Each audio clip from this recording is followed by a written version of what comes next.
baby. It's easy, baby. It's easy, baby. It's easy, baby. It's easy, baby. It's easy, baby.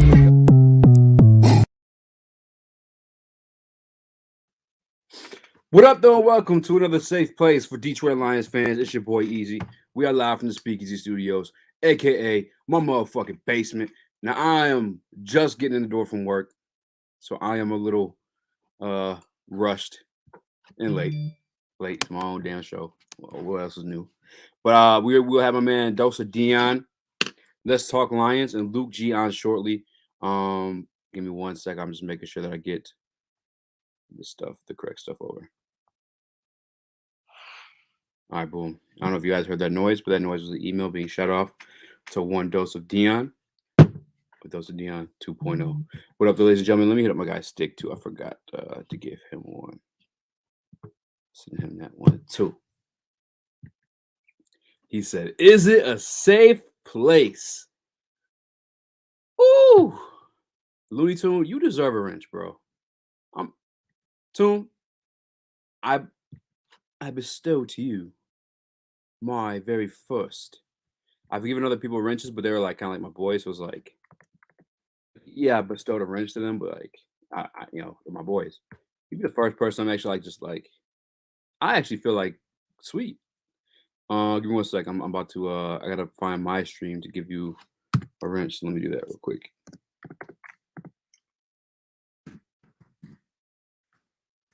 Yeah, I appreciate you guys for bearing with me too, man. I apologize for being late. That's what I get for trying to help at work. You know what I'm saying? Just a little future advice. Just be dick. You know what I'm saying? Tell people no. And you won't won't be dealing with this issue. Hold up. Make it his way to the ring. One pride 40. Does that mean one pride want a wrench too? Yeah, I'm fancy, Funk. Matter of fact, Funk, I know you thought we were beefing. I'm never truly beefing. So it's wrenches for everybody. All right. Everybody get wrenches. I feel like Oprah. Oh, let's say it says I got you. Oh. Just give me a thumbs up when you're good. I see. What up though, Jay? Yo, guy, dude, I don't know. My freaking camera, I'm gonna go nuts over here. So maybe keep me out of this for a minute until I can figure this crap out, because I don't want to just be this little blurb. It's all right. Face. That picture looks good. Yeah, man, it's a cool picture, man. Yeah, I'll give you some time, man. Yeah. Give me if you want to start, feel free. Just you can hide me. I'll mute myself or whatever, and then I'll pop in when I can get this crap figured out. You're good, man. I can hear it in your voice, man. I can hear it. Well, that's what matters, I guess. I'll give you a minute. I feel for him, man. It be like that sometimes. I know. He's got them nice cameras, too. So, hey, you got to get that quality. Yeah.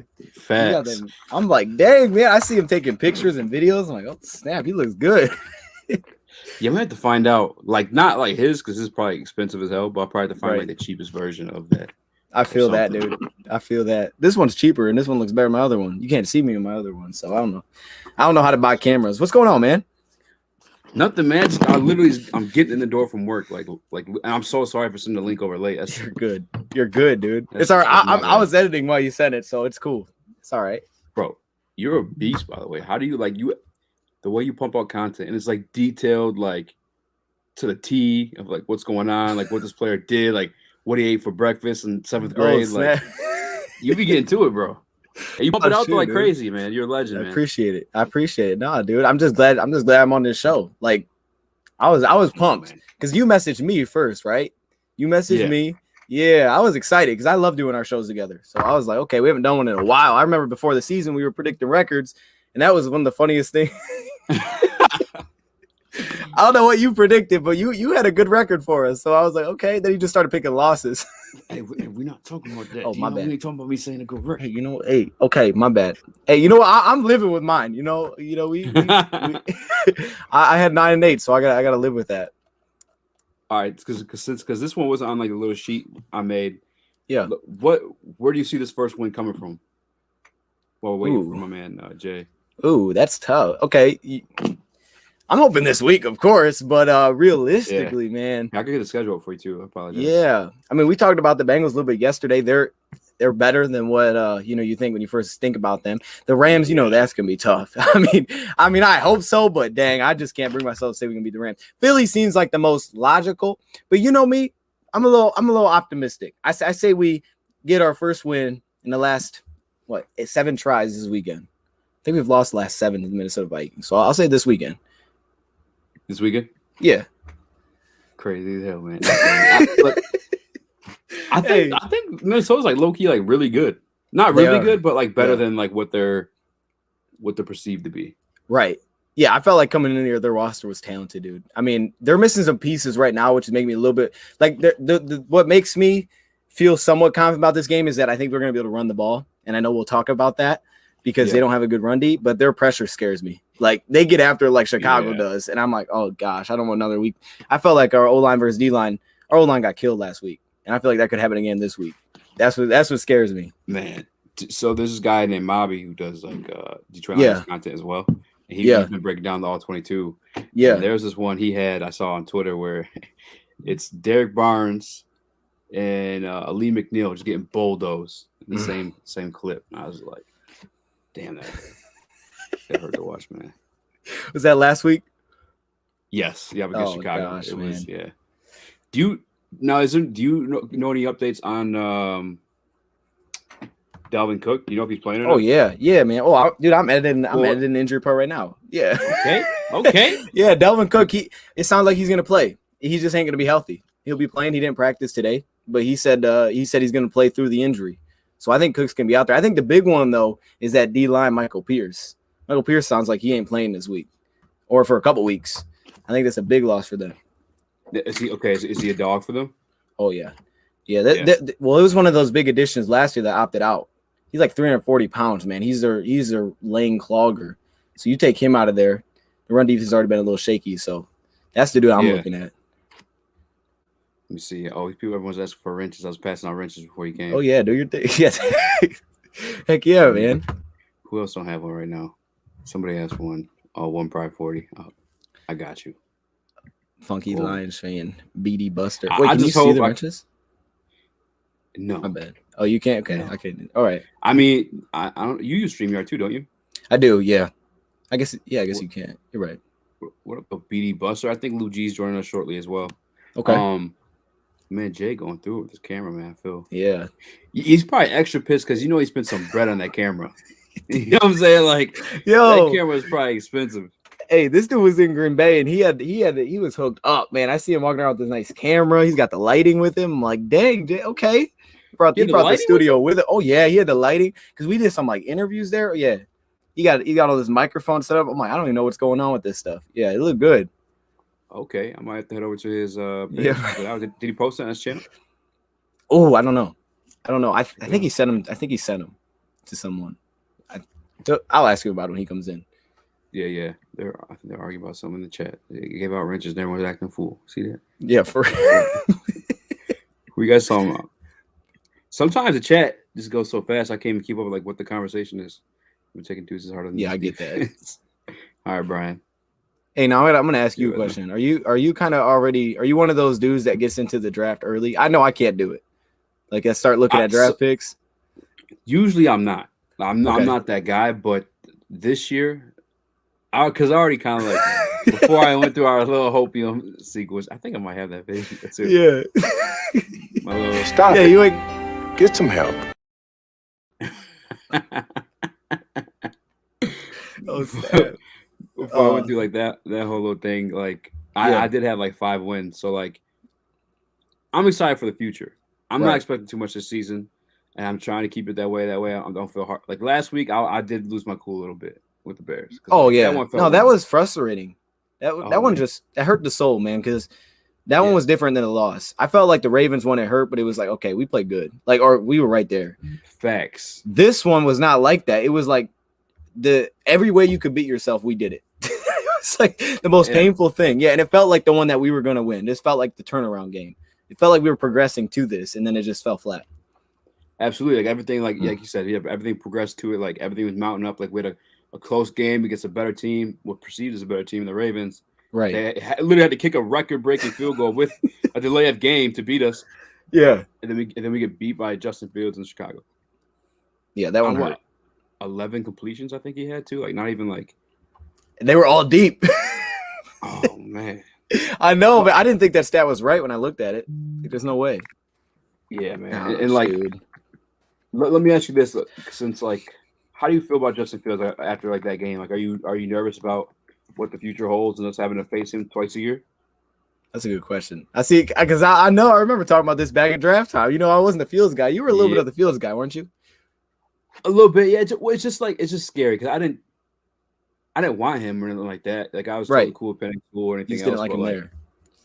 I don't like him to Chicago. That's what scared me. Because like we gotta see that man. Like, you gotta see him twice. I get it.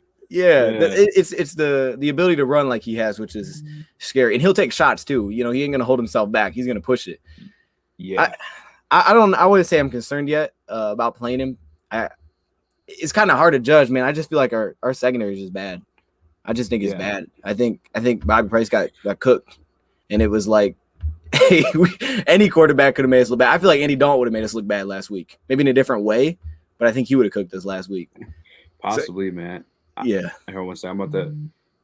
Jerry, are you going audio? Oh, what's happening? Yeah, you know what? It's first of all, I'm so sorry, guys. I really am. I actually just purchased a brand new computer, and so I just got it running up, I think 2 days ago, and so I have all of the tethering, working for my. It works on the back end, but StreamYard is punching me in the mouth. You can say punch the dick here. It's okay. Yeah, something like that. So I'm super sorry, guys. Sorry. No, you're good. Hey, you're good, man. Appreciate you. All right, what I missed. So we were talking about. I hate even hearing this come out of my mouth. The performance against the Bears. Oh, yeah. We can say it's Vikings week. Let's go to the Vikings. Yeah. It's time to move on. All right, let me ask this real quick though. I asked Dion. Dion, Jay, after watching Justin Fields, are you nervous for what the future holds with him being in our division? Not at all. Not even a little bit. I mean, if there's anything to be worried about, it's more looking at us, looking at a lot of the things defensively that it felt like I was watching past years. But, quite frankly, I had people comment even on my channel. They're like, oh, you mad you passed on Justin Fields now? And I'm like, not even close, bro. Yeah. That's the other part of it, too, because there's those people, right? Like the people who are like the hindsight people like, are you mad now? Like they called it. You know what I'm saying? Like those are the worst dudes. Like you weren't even. And us doing this, like we're a conveyor belt of opinions. Like it's gonna happen. We're gonna say something that's gonna be wrong. But always. It is what it is. Always. Yeah. I mean, I looked at it and I said the first win we were getting was against Chicago, and obviously I was wrong. Yeah. Hey, you were with a lot of people. I mean, that's what a lot of us thought. Yeah. Yeah, you weren't alone. Yeah. I had our first win, the Ravens, which was like even crazier. Okay. Ooh. Switched to, but it was like one of those like gut things. It was nothing like excellent. No, it was like, oh yeah, well it was none of that. It was just like we're winning this one. Well, quite frankly, you pretty much had it until Justin Tucker said, "Nah." Yeah. Hey, you can count that one. You can go to you can count that one. Yeah. You know what, matter of fact, yeah. Yeah. Okay, I was right. Hey, by the way, that little Game Boy behind you, I didn't notice that. It looks sweet. Hey, it's autographed by Mike Tyson actually. It's like a that is sweet, dude. Oh wow, that's old. What was that game called? Little Mac. What's that? Little Mac and Little Mac and I have no clue actually what it's called. I think it's Mike Tyson's TKO. Yeah, man. I used to play it all the time as a kid. Game Boy is ideal. You missed out, Dion. Hey, I had a flip up one. It was like and the little thing on the side. They weren't straight. They weren't like that little iPhone Game Boy. Yeah, yeah, we had them brick boys. Yeah, brick boy. I was like a little square. It was like a sandwich, and you'd break them when you pulled them back too far. I used to play Pokemon like so long, the song would just be permanently stuck in my head. I'd be doing like random shit. Yeah, it's true. That's true. Oh my man, Analytics Dennis here. I meant to, I got to invite him actually soon because he wanted to come on. He actually is a big fan of Jared Goff, which Jay, I heard that you are as well. Jared Goff supporter. Yeah, you know what? It's tough because, well, it's a good thing you can't see my facial expression right now. But Jared Goff, and I know, and I'll catch flack for it, and that's fine. I think that he still has a shot here. I really do. I mean, sure, he fell apart on us like crazy last week, and some of these throws were awful. He was throwing into congested areas, high traffic, overthrowing him on St. Brown, whatever. However, when I look at Goff, I really don't believe we have the necessary pieces around him to allow him to excel. I think he's a good quarterback who right now hasn't had a fair shake, and given more time and the right pieces, he can actually put something together for the Lions for the future. That was well said. See you? That was well said. Yeah. Thanks, man. When you make that kind of statement, you have to be prepared, man. You got to be prepared at all times. Yeah. You got the perfect facial expression for what you just did. That was good. Yeah. Okay. Easy or not?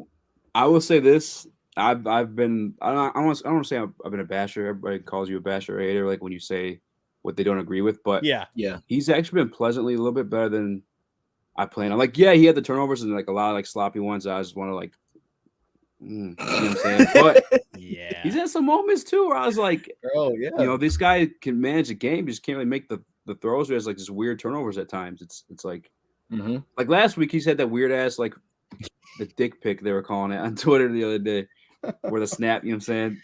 Yeah. But, I got you, dude. It's weird though, because I feel like we had like dumb stuff like that. Even when Stafford was here, stuff came up like that. But I don't see the Rams having those issues. No, it kind of just feels like that's it's kind of like what we do. I hate to say it, man. We get like bad stuff like that. It's one of the questions I prepared to for later in the show. But like, I mean, I'll ask it now. Jay, I'll start with you, or actually, Dion, I'll start with you because Jay just spoke about Jared Goff.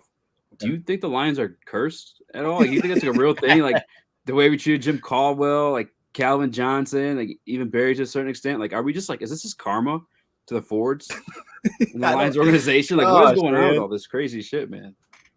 I don't even know. Like, just a lot of bad decisions. I mean, that's where it started. Is that part of a curse? You're making bad decisions? It could be. I don't know if I believe in curses, but I mean, I don't know. It's weird. I just know we made a lot of dumb, bad decisions, and in a lot of different ways. I mean, but you know, hindsight's always 20/20. Like even the Patricia decision, when I look back at it, yeah, it didn't work, but at the time, I didn't think like, oh, that's terrible. Why would you want to take that next step? Because like it wasn't we were getting past where we were the first year he got here. So like, okay, I see why they did that. They thought they were doing the right thing. It just didn't work. So maybe that, if you believe in curses, is part of the curse. Like, oh, you thought that was going to work, huh? You shouldn't have done that.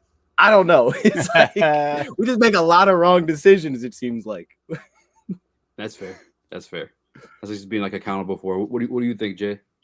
Yeah, no, I don't think there's a curse of any sort on us. You know what? I do play a lot of Dungeons and Dragons, and I'm casting curses all the time. I got spell slots for days, but come at me, son. yeah. I don't want to say it, but a Hill Dwarf cleric. No, I think the Lions. It's an accumulation of awful things that just seem to keep happening to us. I don't think there's any sort of curse. If there was, one day when I get to heaven, I'll be like, God, why? Right.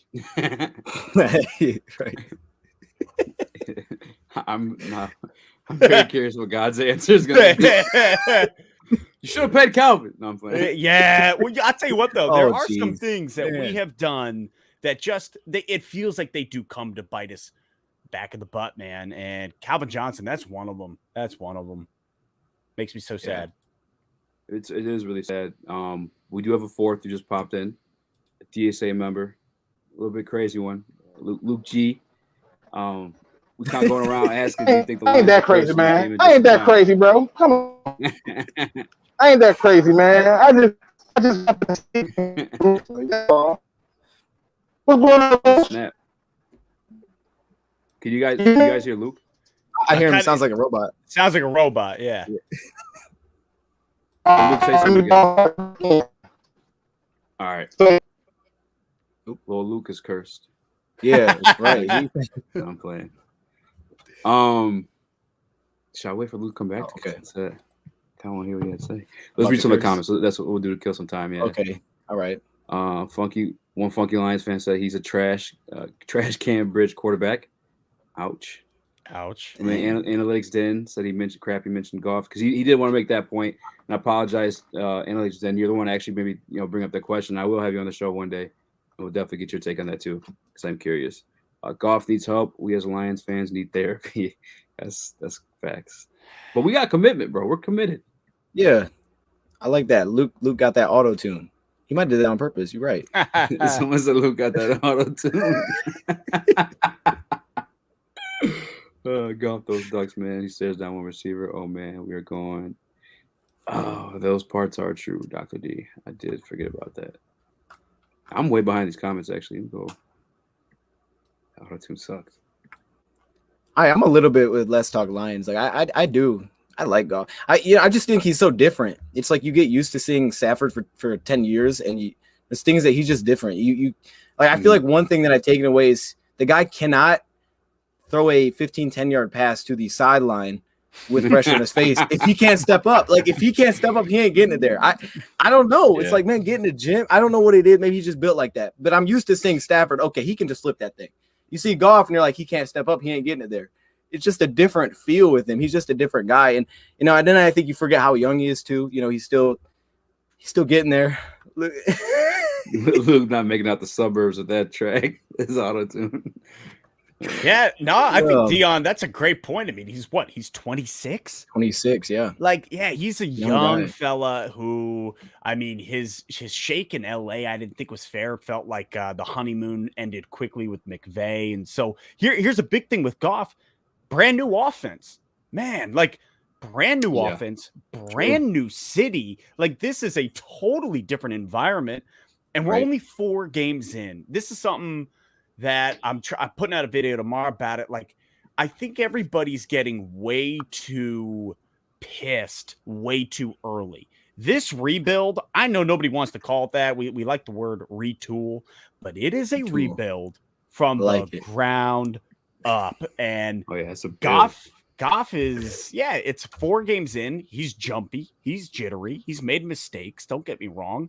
I'm not going to back him up on those mistakes, but all in all, I think he really does have a future. And if people will just calm down a little bit, good things can happen. The thing with me with it is like, I don't mind. Like a lot of people bitch about the short throws and stuff like that, and like I guess I get it from when like the routes that you were talking about, Dion, like those 15 yards, like and outs. But like the check down stuff, like you can win that way. You just have to make your progressions, and what she's struggling with. I think that touches on what Jay said and him like learning the offense and getting comfortable with that. And I may have beaten this point into the ground because I say I feel like almost every stream, but I was watching the Manning cast during the Monday night game against Green Bay while you guys are there chilling. Thanks, invite, bro. No, I'm just kidding. Hey, I'm sorry. That was the most awkward thing, though. That just popped in my head as soon as you said that. I'm looking over. I'm seeing Jay. He's like moving closer to us. As soon as I look at him, we fumble. I'm like, what? Yeah. I'm bad luck, baby. I don't want to say that 3 days before I was born, that was the last time the Lions won a playoff game, but it's true. Oh man, you gotta go, Jay. We might have to take you out, son. I know. And 3 days before a Lions playoff game, we just have a ritual. Dude. Yeah. It was funny at Lambeau. I see Doe, like I start inching closer. I'm like, hey, going nuts. And then like 4 seconds later, there's the fumble. So, gosh, man, that hurt. Oh. Yeah. But during that Manning cast, they pointed out the fact that he wears the wristband. And I don't know if you guys played in like middle school and like freshman year high school and stuff like that, but like that's a common trait of quarterbacks who aren't familiar with the offense. Like that's why you see the younger kids have them. You know what I'm saying? They have the plays right there in the band. And Peyton Manning of all guys pointing that out, he's going to be the guy who knows about quarterbacks, right? So it's like maybe he gets better once he learns to go down the progressions, and we can still dink and dunk our way out there without him just going to his first read and making a shitty throw. But the part that's sour with it is the contract. Yeah, of course. He's getting paid like a top guy. You want to be a top guy. I get that. Yeah, we're also really used to Stafford throwing the ball for a million yards. So it's different. It's an adjustment, yeah. Hey, that's an interesting point because I think Brady wears that too. I mean, I know, he hasn't been a Tampa Bay very long. I think, I think he does. And I was going to say that. I was going to say it's not something that's uncommon. Peyton Manning didn't use it because he had the same offensive coordinator for majority of his career until he went to Denver. Manning, genius. I mean, it is Peyton Manning. But yeah. Jared Goff problem is the same thing that it always been. He's too concerned with losing the ear of the people. He's playing too damn safe. And if he just played the game with a little bit of reckless abandonment, I think he will see a different outcome. But the Lions coaching staff got to speed the tempo up on this team. They have to, because every time you look at Jared Goff doing well, we're playing at a faster tempo. Go to the 49er game. 9 minutes. You can get all kind of scores now because you sped it up. You go to the first half of the Packers game. You sped it up. You get the lead. You dominate. You get to the Ravens game, and all of a sudden you're down. But guess what? We sped it up, and he started being able to get the ball in the end zone. And then we get to the Bears game, and everybody was at a dumpster fire. So like that. You gotta be able to just speed the tempo up, and you'll get more production out of Jared Goff. I like that point because I mean I partly feel like we saw some of that with Stafford too, but yeah, I mean you forget like that's what he's known. That's what he does. I mean he did that back in college. That's all he did. Played shotgun up tempo. He moved it. And I think when you slow things down, like Lou's saying, you start to think a little bit about it. I thought there was more creativity this week, at least, and that's what I liked about him. And I thought he was trying to make some things happen.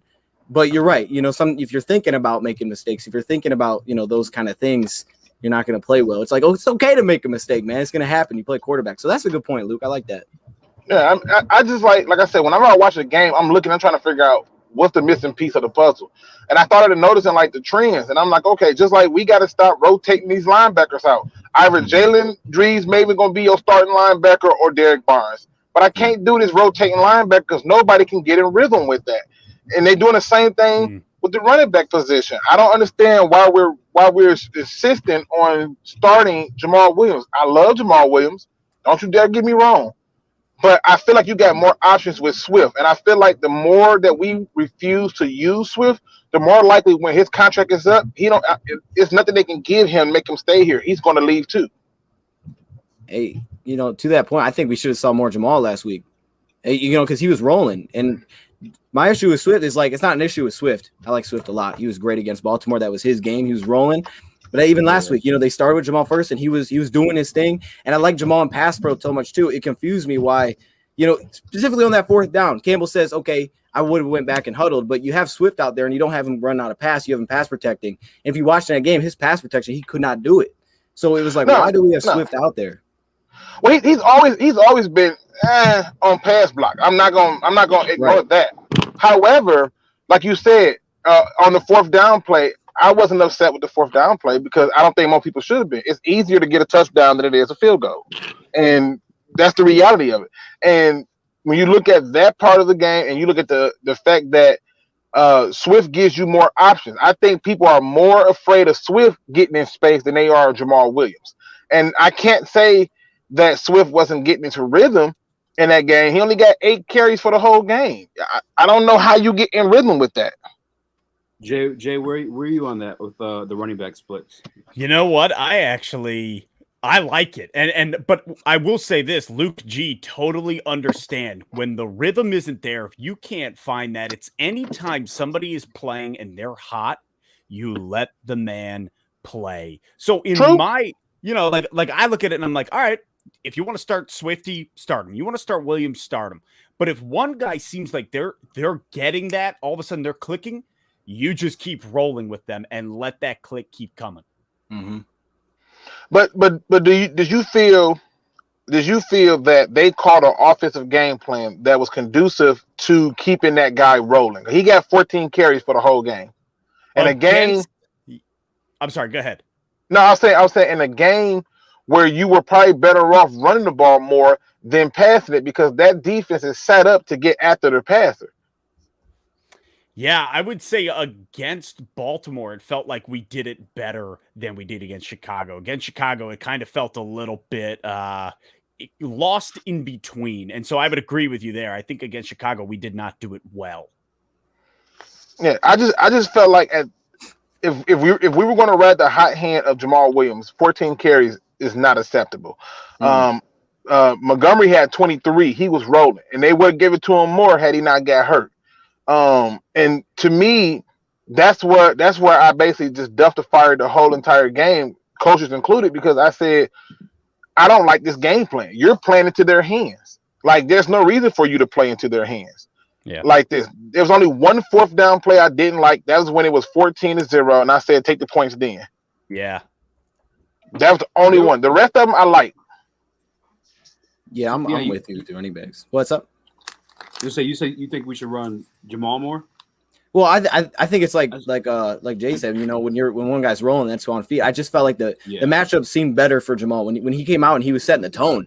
So I just like, and to Luke's point, 14 carries is like, if he's rolling, let's feed him. Let's just let him roll, because I feel like we're rolling with him. And I don't know why we're not utilizing him more, because I'm agreeing with Luke. I think Swift is a scarier threat on the edge, no question. He's way scarier in the pass game, but it's like they don't think Jamal can pass catch. I mean, this dude can still play out of the backfield. I feel like we're not utilizing him there at all.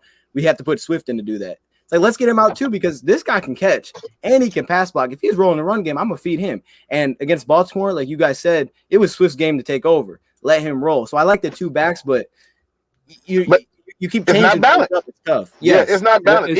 Even in Baltimore, they didn't commit to Swift as much as they should have. Right. And the scary part is before that game started, I said we were supposed to do to the Baltimore Ravens what the Packers did to us with Aaron Jones, exploit those linebackers. And they waited to the second half to do it and then said, oh, this is working. It's like, it's been working. That's the history. So, but they are clearly playing based on analytics, and it's irritating my life. Like, I don't even want to hear the word analytics no more, bro. Like, I'm so over analytics. They are clearly coaching based on analytics, and I want to puke. Where's analytics then? Hold up. I know. I'm sorry, Dan. I'm sorry, Dan. My bad. I can't. I pulled up the numbers today before, once I put this topic down on paper, and to date, Jamal Williams is at 42 rushes for 187 yards, and DeAndre Swift's at 41 for 139. I apologize. So I mean, the carries themselves are even, but I can't say per game. I got but they shouldn't be that even. They should be even. I'm okay with it though. It's just who's hot, let them keep going. Go more. I'm just saying, but go and look at Nick Chubb and Kareem Hunt. I bet you theirs ain't that close. I bet you they carries ain't that close. I don't think we have a Nick Chubb though. No, you're right. We don't have a Nick Chubb. We have a player just as good in Swift. You got to get them guys in going.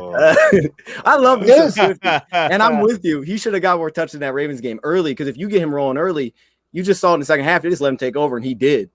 But yeah, I see what you're saying. I'm just saying. If you look at the last game, you can say he's crazy. It's okay. No, I'm just saying. No, listen. If you look at the last game, Bears. Every game the Bears lost, the teams who beat them, they ran the ball on them. Right. The one game they won, they ran the ball almost 40-some times. Right. Here you go, Detroit coming into a team that's designed to get after the passer, and then you got people in the media saying stuff like the Sewell experiment is over, and Sewell clearly is a rookie. He needs more time. I'm like, he didn't play bad that game. Like, oh, he gave up a sack, strip fumble. No, your quarterback needs to step up. That's what you're supposed to do. Climb the pocket. He did what he's supposed to do. Let him go all the way around if you want to do that. But they're not being open enough when it comes to the play calling and the creativity. It always seems to want to come out after the fact, and that's what's kind of bothering me. I see some creativity. I don't think we need more creativity. Pound that fucking rock, man. Like, when we get down, I feel like we abandon the run like way too quick, man. In my opinion, because like for what Swift's averaging, or Jamal, I should say, some of these games, like when I was looking up the numbers today, like actually on the year, I got it right here, 4.5 yards per carry, and like it's a visible 4.5 yards. Like when Jamal gets the ball between the tackles, he's getting you 4.5 yards. That's why people were mad that we went with a passing play, on that 4th and 1. Although Goff just missed the throw and other reads, Jamal was like a certain like, oh, he about to pound that thing. The 1 4th down, I think he missed. He stumbled on in the Niners game. But, right. I guess let me go around and ask that. Like, do you guys wish that we ran the ball more? Dion, I'll start with you. Yeah, I mean, it's kind of in the flow, I guess, in the flow of the game a little bit. Like, I'm looking at next week against Minnesota, and like Luke is saying with the pass rush that Chicago has, I look at Minnesota's in some way similar. They don't blitz a lot. They're going to get at you with the front four, and you're missing O-linemen.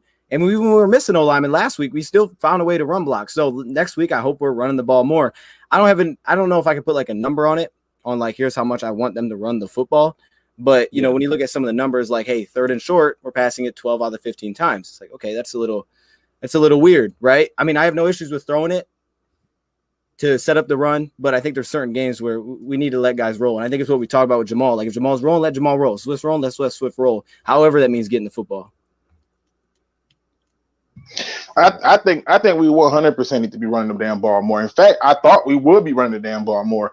I think when you look at most of these teams, had we ran the ball more, we probably don't get behind. I mean, every game I can go through and show you where we flawed at. We was running that thing real good against the 49ers, abandoned it. Running that thing real good against the Packers, abandoned it. Running that thing real good. Like all 4 games, they was running the ball real good, and they just abandoned it. The other thing too is like when your weakness is like your defense. I feel like time of possession should be like a weapon you should use and abuse. But Jay, what's your take on that one? Should be running the football more? It's interesting because that is hearing the word Detroit Lions, hearing the word Lions next to rushing, right? Like that doesn't even. This is the first time I'm like, oh my God, we actually have a rushing attack between Swifty, between Swaggy, like the two of them. I'm like, oh my God, this is so great. So yes, I do want to see us run the ball more. You know why?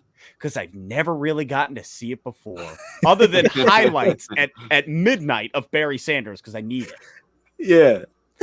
But yeah, no, I do want to see it more. I love the combination between Williams and Swift. I think picking up Jamal Williams is probably one of my favorite offseason moves now moving into the 5th week here. I love that combo. Let me get more of it. I didn't think we were going to see a lot of it last week against Chicago. However, strictly because of their D-line. However, coming into this game against Minnesota, Anthony Lynn is the OC. Like, I want to see us pound the rock. Yeah. Facts. Do you know who's calling the plays? Is it Dan Campbell or is it Anthony Lynn? Anthony Lynn. Yeah. Anthony Lynn. All right. Yeah. He's definitely calling the plays. And it's funny because I was gonna start some anarchy tomorrow. I guess I'll start it here now. I was over on the Spirit of Detroit podcast, and we were talking about it. And I said, everybody keeps talking about we should have took Justin Herbert, right? And I said, but who would have been the offensive coordinator had we took him? It'd have been Darrell Bevel, right? Right? Is that the truth? Yeah. I mean, I don't think it would start over Stafford, but yeah. No, he definitely wouldn't have started over Stafford. But I'm just saying, let's say Stafford did the same thing, had to be traded. We trade him, and then you got Justin Herbert, but you still would have had Darrell Bevel offensive coordinator. And I said, just look right now. Who's the offensive coordinator of the Jacksonville Jaguars with Trevor Lawrence? Mm-hmm. Yep. So right there, I don't want to hear this joke about Justin Herbert because we would have still had that same coordinator who's having a hard time figuring out how to utilize those players. Anarchy started right there. Damn it, it's going to go down. Watch it, see what happens. There was one of the parts I put in my notes about the Lions running the ball more. And it was the fact that Jared Goff, at his peak performance, he had something in his throat and he just couldn't get it out. No, it's like what? No, his peak performance. Yeah. He had a run game though. You know what I'm saying? Like he was. You got me doing that. But for real, but that ass all Jared Goff at his best, was paired with Todd Gurley. And then with that, we actually spoke on this the last stream, Dion. He was top. I think he was number 1, if I'm not mistaken. He still could be in play action passes. You know what I'm saying? In terms of like the rating from there too. It's like running the ball sets all that up for you. Anthony Lynn's a former running back. I just figured we see it more. I feel like we just abandoned it a little bit too early on in the games, but maybe we do. Maybe we do. I mean, even last week though, like you look at that Chicago game. Let's Talk Lions brought it up. We ran the ball really well against a team that usually don't run the ball well against. And it's like we kept getting in the red zone. You just got to finish those possessions, man. You finish some of those, and it's like, God. I mean, no one moves like that on Chicago. It's like this is very exciting because we were pounding. I didn't think we'd run the ball like that. I'm like, Chicago's got a good run D, and we're pounding it with Jamal.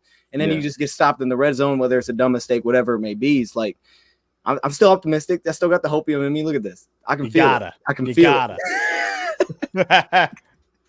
Yeah, I mean, look, Dion, as like much as I'd love to make fun of you for that, like what you're saying is true. You know what I'm saying, we were in scoring positions multiple times throughout the game, and just a fucking curse, man. No, but yeah, just some bonehead, just Lions ass stuff just kept happening to us, and I'm banking on maybe that everyone becomes more familiar with the offense and everything else, and just that that stuff smooths itself out. But you've seen it so often throughout our life, bro. It's like. Curse? Oh no. Hey, it takes one. Just get one. We can get this snowball rolling, man. Just give them the confidence that they can close out a game. Because they don't know. They haven't played together. Let's just let Goff know you can close out a football game because he hasn't done it yet. Going back to week 1, you do that one time, and I think we could get this thing rolling. I hope. That's my hope. I'm believing. Yeah. I gotta rock with the 9-8, so I gotta speak it into existence. Hey, you're good at selling it, man. You and Luke, man, y'all pushing that hopium, man. Hey, Luke, are you still on the hopium or what? No, listen. It's not for me. It's not even hopium. If you look at all 4 games, I have yet to see a team that I can sit there and say, "Yep, that team beat us." We beat ourselves all 4 games, literally. So that's the frustrating part. Our predictions ain't crazy. The team is just shooting themselves in the foot. Mm-hmm. So hopium.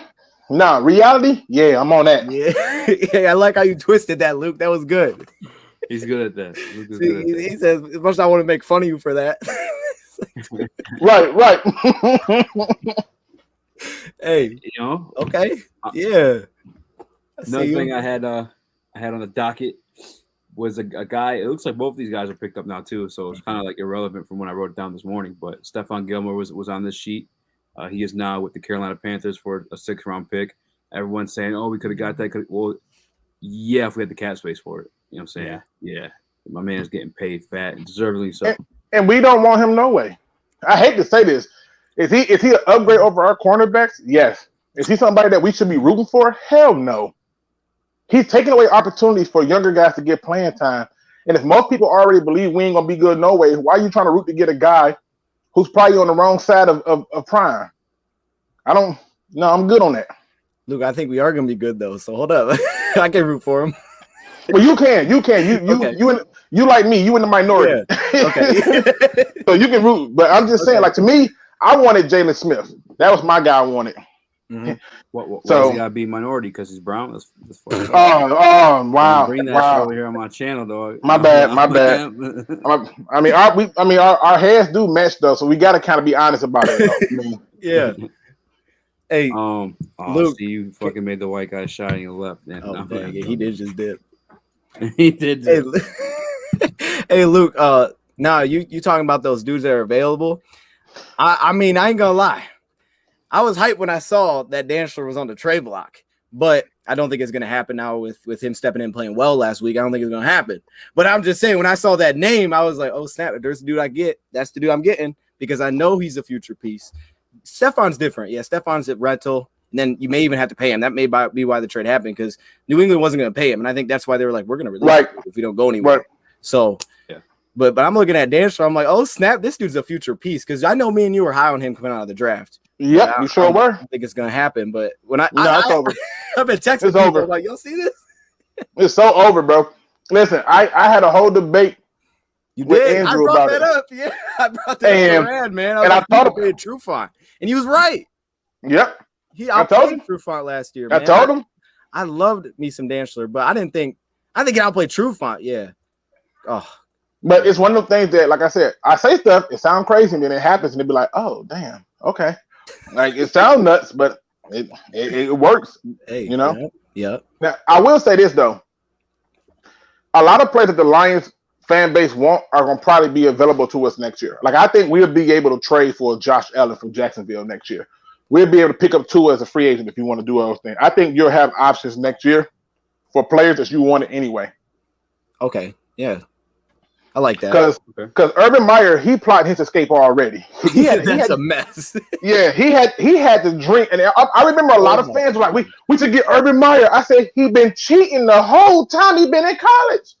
He ain't never been nowhere and then not been a scandal. I did not want The other thing too, Urban Meyer is like there's a difference between like coaching college players and grown ass men. You know what I'm saying? Like we saw that with Patricia. You know what I'm saying? Right.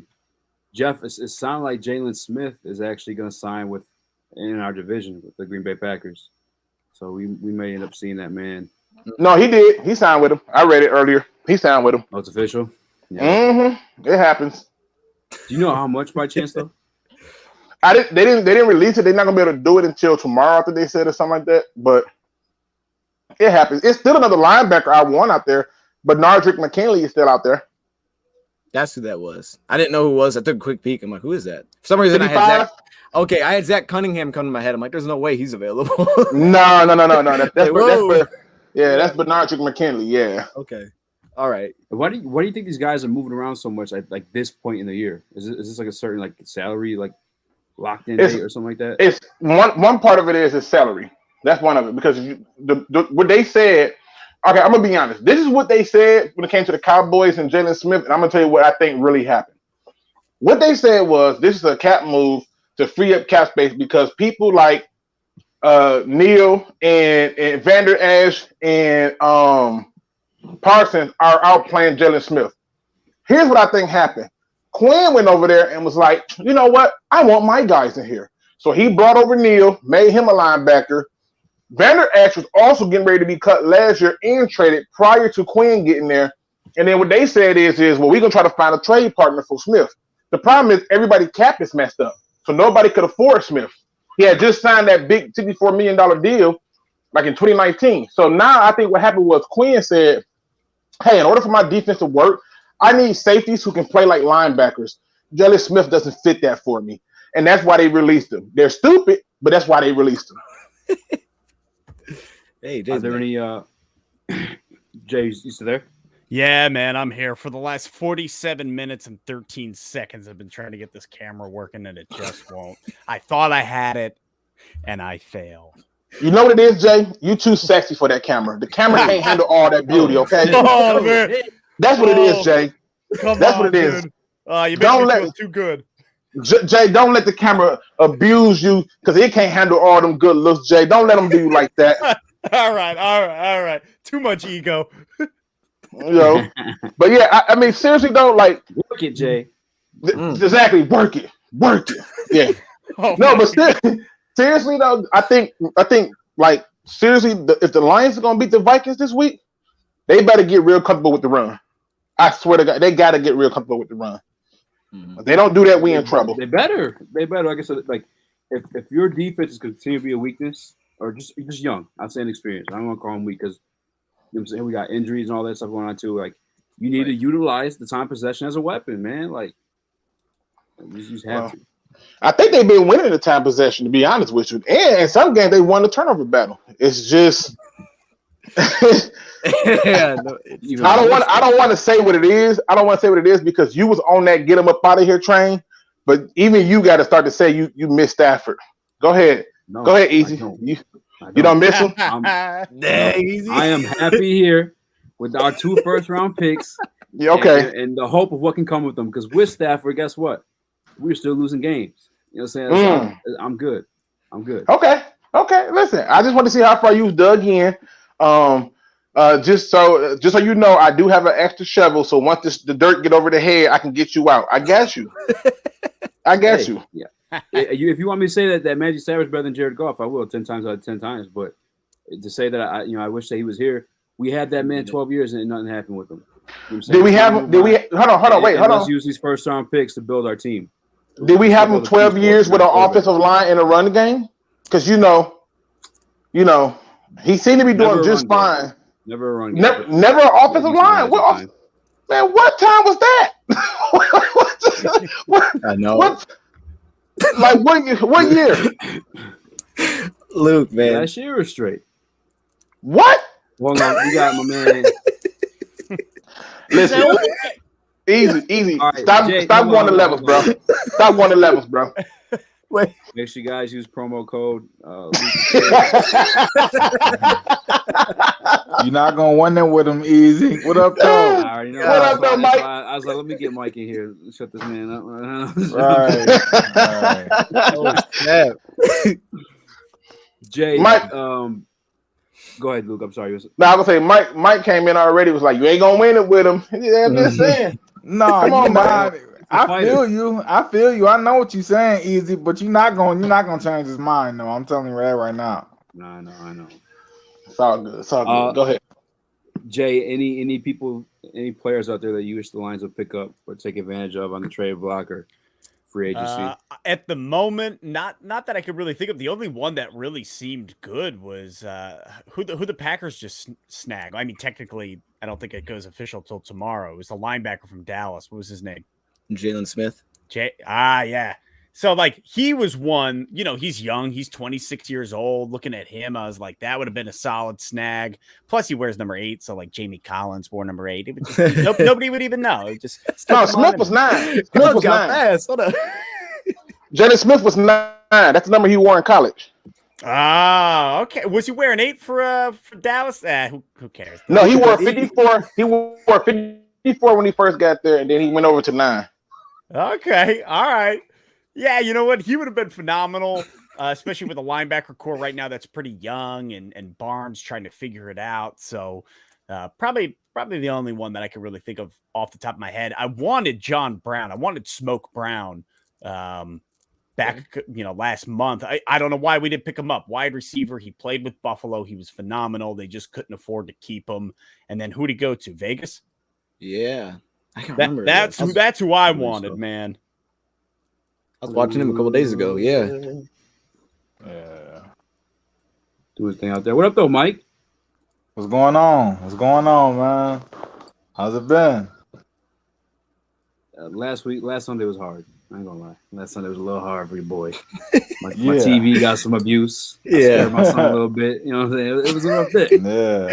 Hey, it's better than being in the building to watch what happened in the Ravens game. I'm just saying. I was there. Oh yeah. I was there, and I was like, "There's no chance." Oh my God! So that was my exact words, and then it followed by a cuss word that I had on camera that I had to like cut that out. Mike, was that the loudest?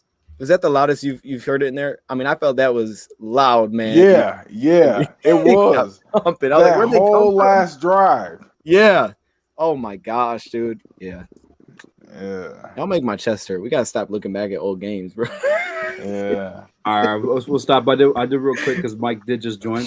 I guess I just want to get like some of your takeaways from the season so far, Mike. Takeaway from the seasons. My biggest takeaway from the season is this Penei Sewell thing, man. I'm really wondering, like, is he gonna hurt Penei Sewell's progression and move him back to right tackle? You know what I'm saying? Or is Taylor Decker quietly, hey man, it's like better you than him. You know what I'm saying? Like, I mean, how is he gonna handle that? Because that's their first pick overall, their very first selection as a GM, and Decker was a first round pick of another GM. Like, so who really holds weight? You know what I'm saying? So that's my biggest take from this season so far. Besides all the young guys playing, I mean that is what it is. It's gonna be, you know what I'm saying? But that right there, that issue, that's just not good with me right now, because I think Decker's gonna go back to left tackle, and I'm not good with that right now. But he should go back to left tackle. I think. Yeah, I know. I'm pretty cool with it going down, because, like, to be fair, everything that we've seen of Penei Sewell at the right tackle position was in the preseason. And there's tons of things we see in preseason that we think may translate to the regular season, and it rarely ever does. Like, we still get to see this man's potential at the right tackle position to, be down on it yet. No, that's not true. He played right tackle last week. Nobody noticed it. I did. I went back watched the film. I was like, oh, he's at right tackle.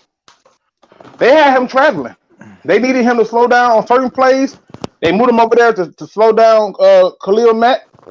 and they moved him to the right tackle spot. So he was playing right tackle as early as last week. And if he's not going back to the right tackle when Decker comes back, that is a problem to me because he took in all his reps and all his time at right tackle. So it don't make sense to now decide to say, you know what, Decker, who haven't had no time to practice at right tackle, you're going to right tackle. That only works in Madden football. No, I mean I understand totally what you're saying, Luke. But if he struggles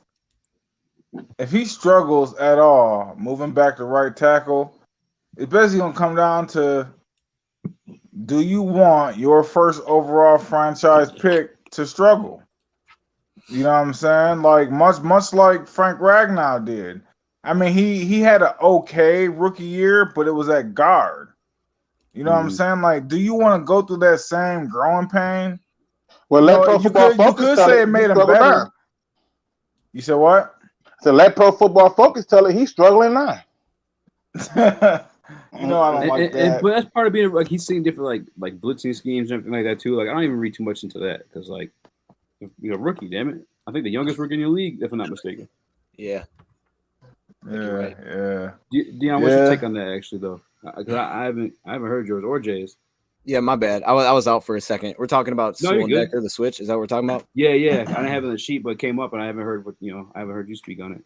Yeah, I mean, I think it's you got to go back to Sewell right tackle and Decker left tackle, and I credit Sewell because for stepping into that spot where he's worked at right tackle. I mean, that's got to be tough.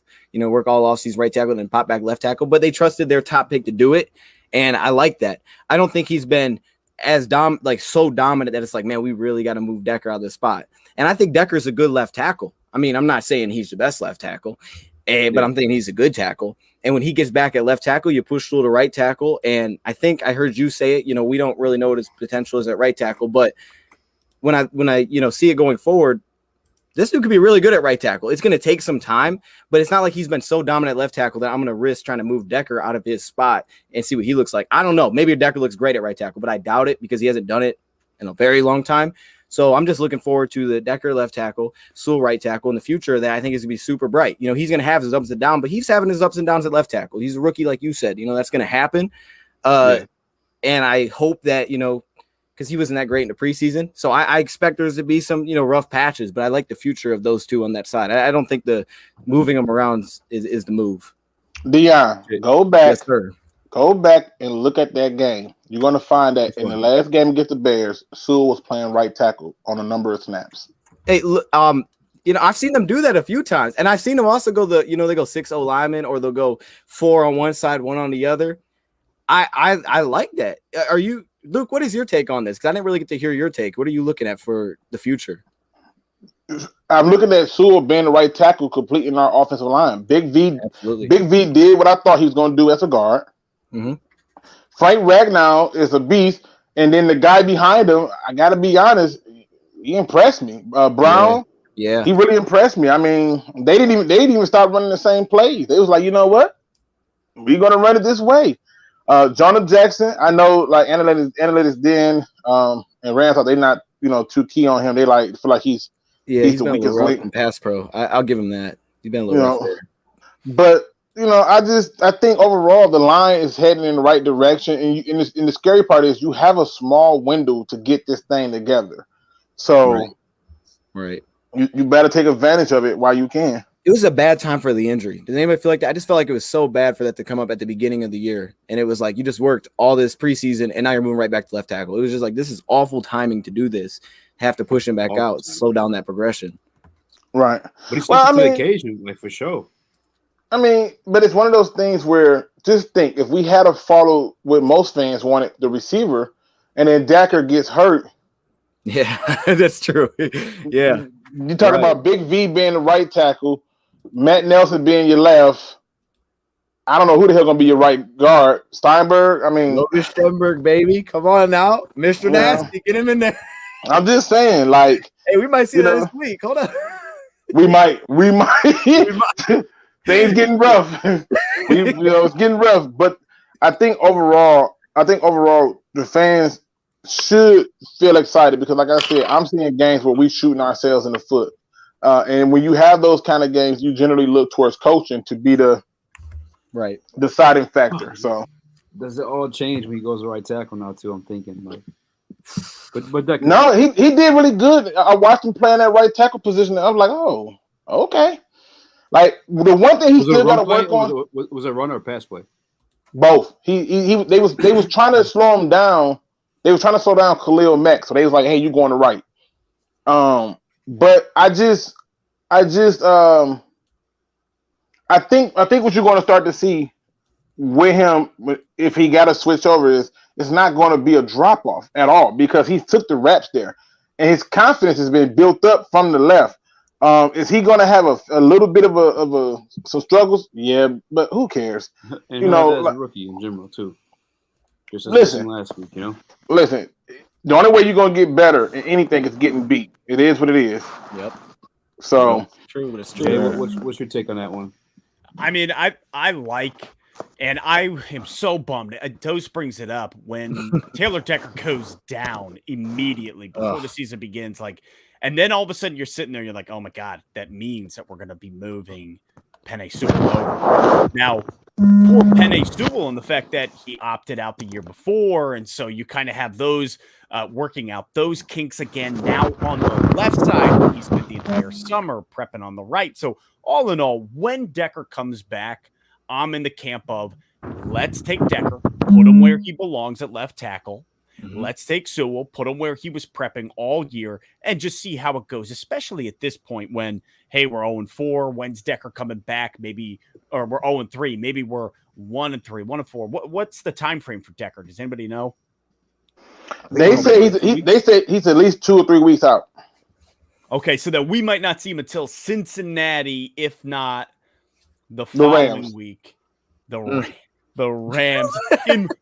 Oh God! In which case, I'd say throw Decker on the left, throw Sewell on the right. Let's just see how it unfolds. Mm-hmm. Yeah, just run the ball, baby. That's all. I mean, it took us years to get a run game, and now we got a quarterback who can't see nobody open. I don't understand how this happens. Just don't understand. Blame it on Easy. It's all my fault. I am blaming on him, man. He started that thing, man. Hey, if I started, then hopefully everything else along with it comes true. I like that. That's all I'm saying. I like that. You know what that can help this though is if Sewell can go to whatever side that they have an elite pass rusher at. You know what I'm saying? If he can swing over there, that is a benefit factor to the Lions. He can just move wherever your pass rusher move to. I don't want to play that game. I don't want to play that rotating game. They did it last week with them. But they did do it last week to slow down Khalil Mack, put him at right tackle. Yeah. Stick. So, I see Sticks come through, and Sticks came through with candy. Stick? What up, though? You see the candy? You see the full effect smoke that he blew up Bacardi before they ever had a chance to fully manifest? You didn't see it? That's all CGI. That's not real smoke. My bad. My apologies. Graphics team at Woodward Sports, Luke. Playing. Yeah. Stick, we haven't heard your opinion about any of this stuff in a long, long time. Where you have this left tackle, right tackle stuff with Penei Sewell? You know, honestly, after the first 2 games, I was like, you better not move that dude at all. Like, he's killing it right now. But then, you know, obviously over the last 2 games, you've seen his PFF ratings lower than Decker's been throughout his entire career. So, like, at first I was like, okay, if Decker comes back, let's keep him at left tackle, put Sewell at right guard, and then let's just run or at left guard, and then let's just run the ball to the left. Like, let them know where you're going and put your 2 biggest dudes on the left and just go at people. Like, create a strength. Some gangster. What? Oh, That's a wild move, baby. Wait. Hold up. Wait. Stan Van Gundy's in the offensive huddle. Form a fucking wall. Wait. So I want to make sure I heard Sticks right. Okay, Sticks. One, I love you. I just want you to know this. I love you. Thank you, man. Appreciate that. But what the hell are you smoking on that guest you're talking about? Do what? Move him to guard. So what are we doing with Jonah Jackson? We just gonna take Jonah Jackson out? No, I mean, I didn't really think through the rest of the line. I was just thinking, you got Decker, you got got Is Sewell that and you got CGI getting to Ragnow. Who in the league is gonna fuck with that line on the left side? What? Yo, I- that's creativity. I Hey. love it. that is creativity. Yeah. Right. No, but now you got to move the dude. You got to move him back to right tackle. You just have to. Yeah, it's no way of getting around it. Right. There's no way. If you would have put up those first game numbers the rest of the way, then we'd have this debate and be able to go at it. But no, man, you know, top six left tackle you can't trust you can't trust Pro Football Focus, because I go back and I watch these games a second time for film purposes, and I'm telling you, Sue has not been as bad as the grades they're giving him. Sue has the same problem that he had in college. If a person bull rush him with speed, he can always recover, but it always catches him off guard. Right. It always does. So, but And yeah. real quick, I want to shout out my man JT Purpose. He came through. He dropped a $10 on us. He asked for Luke. Hey, salute to you. Sure. But, you know, we here. I appreciate you, JT. Who else we got? Let's talk Lions. Hey, what's We happening, got man? Let's Talk Lions in here. Yes, sir. We got Coach Mike Jones. I don't know if you had the pleasure of meeting him. I have not. What's going on? What's going on, man? This is it, man. Just needed this fucking win this week. Right. Yeah. Man, Just run the ball. Hey, the Lions and Northwest both. We both need wins, man. And I'm actually going against something that's real old school. That's against a team that runs the T. You played with Yeah. You said what? Luck, man. It's like you play in St. Mary's. My old high school still runs the wing tee. Oh yeah, no, we playing Hastings. Oh, okay. Yeah, it's way out in the boondocks. Farm boys. Yeah, yep. You know, it's funny, man. This is a terrible story. I remember my first time playing a football game against a team outside of Detroit, and I remember just getting to their football field and thinking, like who the hell we playing again? Like it looked like a damn college campus. And I remember when we first got there, and we all walked out as captains, and they captains walked out, and I swear they had full beards, and I was like, man, this is not going to work at all. This is all bad. This would be the worst beatdown we ever get. Man, I think we didn't even score. The whole bus ride back, it was quiet, and the only thing I could think of to break up the quiet was to let off a fart, and I was like, you know what? We need something to laugh at. So I let one rip, and everybody was like, "We needed that, bro." I'm like, "Yeah, we needed that bad." I'm like, my arm still hurt. That man over there was grown. There's no way we should have checked IDs on them people. You hear me? Them guys have full beards. Come on, 16, my ass. They was fully beard. Just saying. Speaking of young guys and growing beards, is there anyone? Stick, I know you do this because you play a dynasty fantasy football league, so I'm sure you look at college football a lot more than I would. Are there any possible draftees? Number one overall pick is possibly the way we plan. Oh, no. No. That's, you want the Lions cashing on? I mean, there's always some dudes, but honestly, nobody that I'm like, that's the one. That's the guy we need. You know, everybody was hyping up Spencer Rattler, and he really hasn't. His own school don't even love him anymore. I'm not lying. Facts. Facts, though.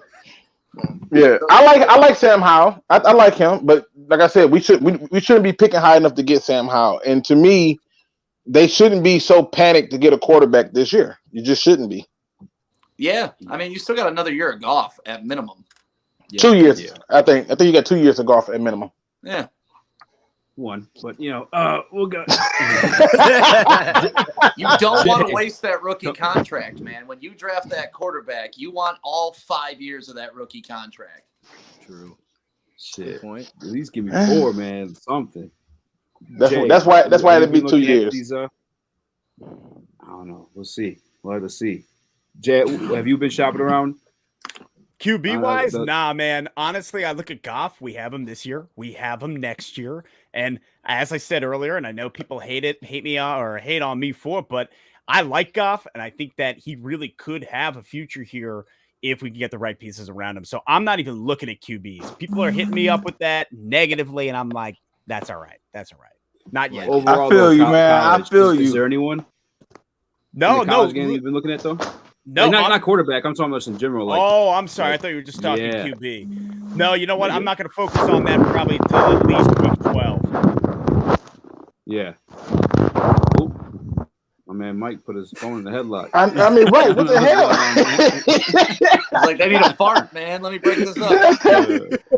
Nah, yeah, I'm with you, Jay. I've had a lot of people hit me up about draft talk, and I'm like, please don't talk to me about no draft talk after 4 games. There's 13 more games left, and y'all talking draft. Yeah. Like, sometimes this fan base make me want to fight. Like, I swear to God, like Sometimes there's some stuff dude, the PTSD of this fan base is too strong. Like, we already ready to talk draft with 13 games left. It's a lost cause, and then they go on a run. And they'll be the first fans to be like, I told you we were going to be great. It's like, dude. It's like, listen. Winners have winners mentality. Losers have losers mentality. I can't talk draft until we have a reason to be drafting. That's like what?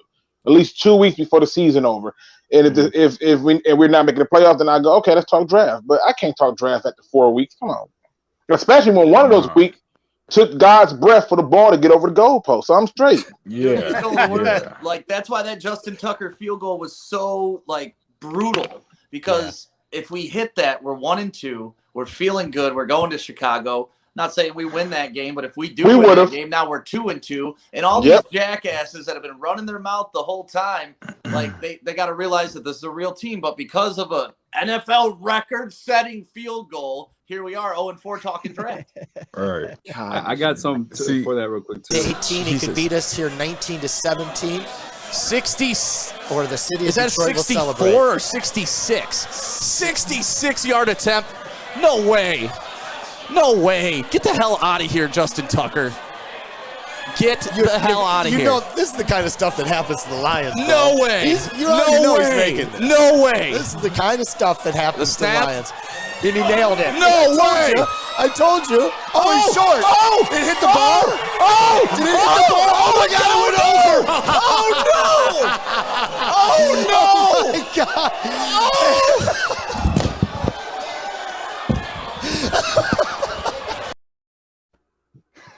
I feel his I don't pain. like that dude on the right. I don't like him at all. I remember Sticks was like, cut away from me now. Cut away from me now. Oh my God. It's no way I would have thought he would have got that. Like I said, it's no way. 66 yards, I'm like, yeah, okay. Okay. He got us on that 61-yarder in 13. It's like, damn, enough, dude. I've had enough. Right. Oh, that came to mind as soon as he lined up. I mean, it did. But you know what's crazy? What's crazy? I felt that Lions fans, as soon as that kick went over, they had the excuse refs to go. The stupid refs missed the false start. I'm like, it wasn't a false start. He was setting himself in the first place, and he has a right to sit up for a second to hit the guy. And then they didn't call the delay game. And I was like, it don't matter. If you go for it on 39, you get the first, the game's over. Doesn't matter anyway. Yeah. I'm gonna be real with you. Yeah, you about to say something. Nobody at Ford Field said anything about the delay game. Like nobody. Like my dad had to call me.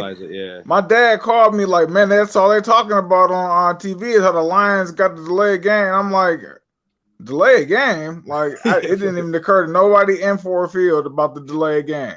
So that was all people at the home watching TV was like, oh, like that wasn't real. Yeah, probably would have been. Yeah, probably guys went crazy in that bitch if you guys noticed. We just had the wrestling made it out. I'm telling you right now, I would have jumped the thing. I'm telling you, it would have been crazy. Hey, we just had some crazy dude walk over to us and start taking pictures. I don't know. He was like a Ravens fan. I think he was there by himself. He was just like standing right in the middle, yelling the whole time. Then he started taking pictures with us. He's like, I like that chain. I'm like, okay. So we got some pictures. I wasn't really smiling though. I was kind of like.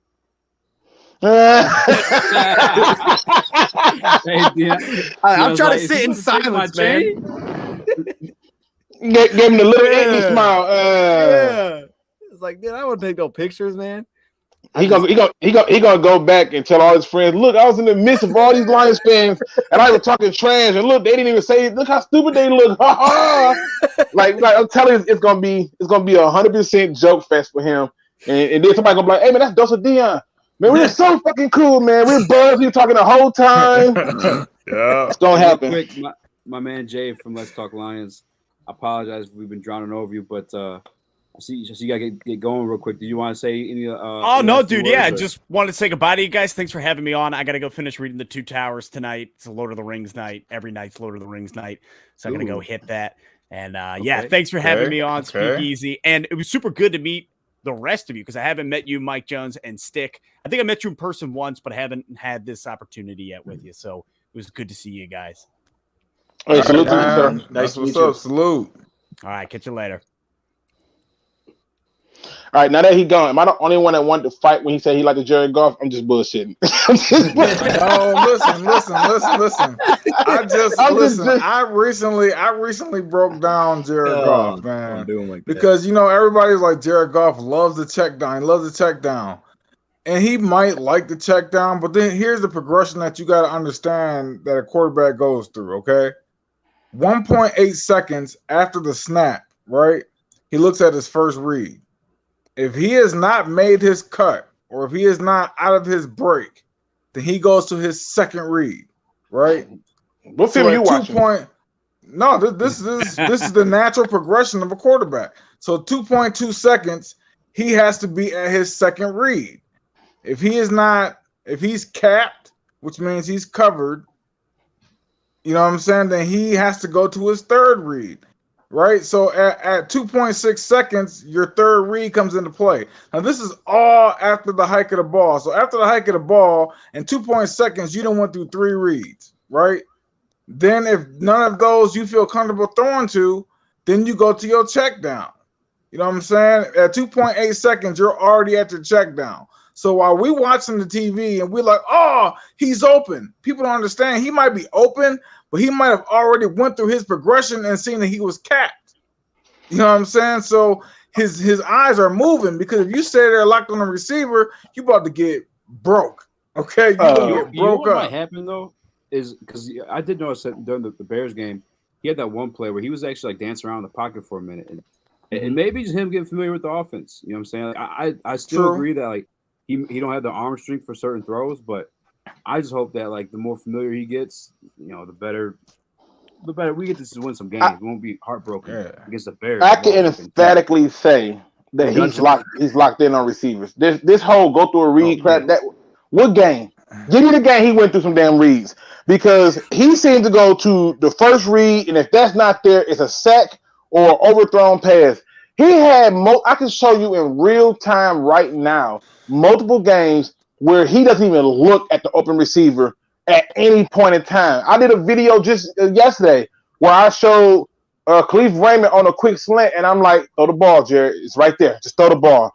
He doesn't throw the ball. He's not even going through a read. It's however, you know what? This play's first read should go to this person I'm throwing it to.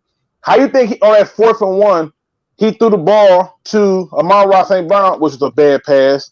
When he had somebody, what's that? I think that was Cephas open right in front of him. Wide open over the middle. In front of him.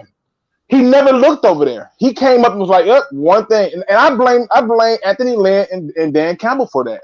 I really do, because they have to find a way to get, if he's going to be playing that, then get him some better first reads or something, because this can't work. Yeah, but people don't under. Oh, okay, y'all about to show it.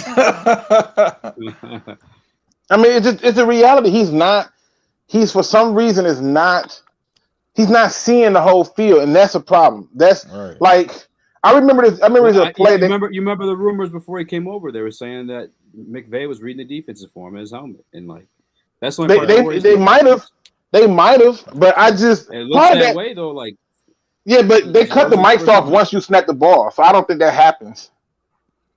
No, for sure. But even the lead up to the fact like that was 15 never needed. Like you need your handheld. Yeah, that shouldn't have been Dion, did you ever do was that a real thing? Yeah, I dove. Yeah, because he had like the way where he would wait up till 15 seconds, helping him pick up the defense, pick up protections before the mic cut off in his ear. he would help him with it. That's why they were snapping it so late in the play clock consistently, because that's what they were doing early for him. All right. Well, some guys are just West Coast quarterbacks, man. Like some guys got to go through their progressions and got to, you know what I'm saying? Like some guys can't scan the field and just I'm gonna throw it to whoever comes open. Like that's just not that's not our quarterbacks, man. So you know we got one of them. Hey, I don't know what he is. I can just tell you this. Every time this is the first game. I'm not joking when I say this is the first game. I'm sitting up here sick in the hospital, and I really wanted to destroy the hospital's TV. I can't destroy my own TV, but I wanted to destroy their TV because Jared Goff was ticking me off, and I'm like, hell, I can see he open. What's the problem? Like the sack strip fumble. He just needed to step up. He stayed there, and then the one play, like you said, where he danced in the backfield, and got up and threw the ball down the field. I was like, brilliant. But before that even happened, it was a guy in front of him open again. So, and then there was another play he had where I noticed that he does this with every single pass, and y'all can watch this for yourselves. He will literally wait for the receiver to completely run the route and then throw it. I don't remember seeing football played like that. I've always seen them throw the ball to a spot, so that way when a receiver come out the breaks, the ball is on him. Right. This comment hurts. My man, One Funky Lions fan says, it's Stafford's first year, Teddy Two Gloves, and Sam Darnold. They're all in their first year, a new scheme. They're not struggling. That's it's truth. Well, Teddy hurt. The thing is, though, he's not struggling like by himself. If you really look at it, Jared Goff is in the top half of the league in statistical categories. Like, and it's not helping the Lions win no games, but somebody else was the quarterback of Lions and they was filling the stats up and they didn't help win no games. So I'm not gonna mention no names. Well, so I'm just saying he filling up them stat sheets, you know what I'm saying? So hey, you know when people was calling him Stat Pafford or Pat Stafford or whatever Stafford. So what's the name? We know that guy. What's the name of Jared Goff who's doing his best to try to get games and he's padding up stats and looking good? Whopper Junior hands. You can't give him no name yet. It's only been 4 games. But what's the common denominator? It's not the quarterback then. It's the rest of the team. Mm-hmm. Exactly. And that's the problem. Well, if you look at all the other quarterbacks, they have teams around them that are more successful, and they have teams around them that have cultures of winning. We just started changing our culture, and that's been an important move for us. But you go over to the Panthers, right?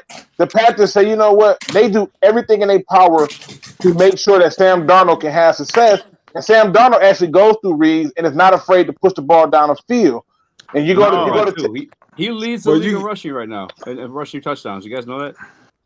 Who? Man. Darnold? Sam Darnold. Yeah. Oh yeah. Darnold, because Darnold is given a little bit more leeway. They're playing to his strength. And so to me, the Lions got to speed it up for my man Jared Goff, and they got to do it early. The Lions don't realize that Jared Goff is playing with the JV receiving core, man. That's BS. He got the JV receiving core. That's BS. They open every week. They open. I mean, honestly, okay. Can I ask you this honest question, Luke? Yep. On what team do the top 5 receivers in the Lions make? How many of the top 5 Lions receivers? I love you, Mike, but that don't matter. They're open. They're to answer your question, the fact that they are open, I can name all 31 teams. All they care about is can you get open. I don't care about nothing else. Can you get open and can you catch the ball? Yeah. 2 jobs of receiver. I give you that. Yeah, I give you that. Yeah, what were you about to say?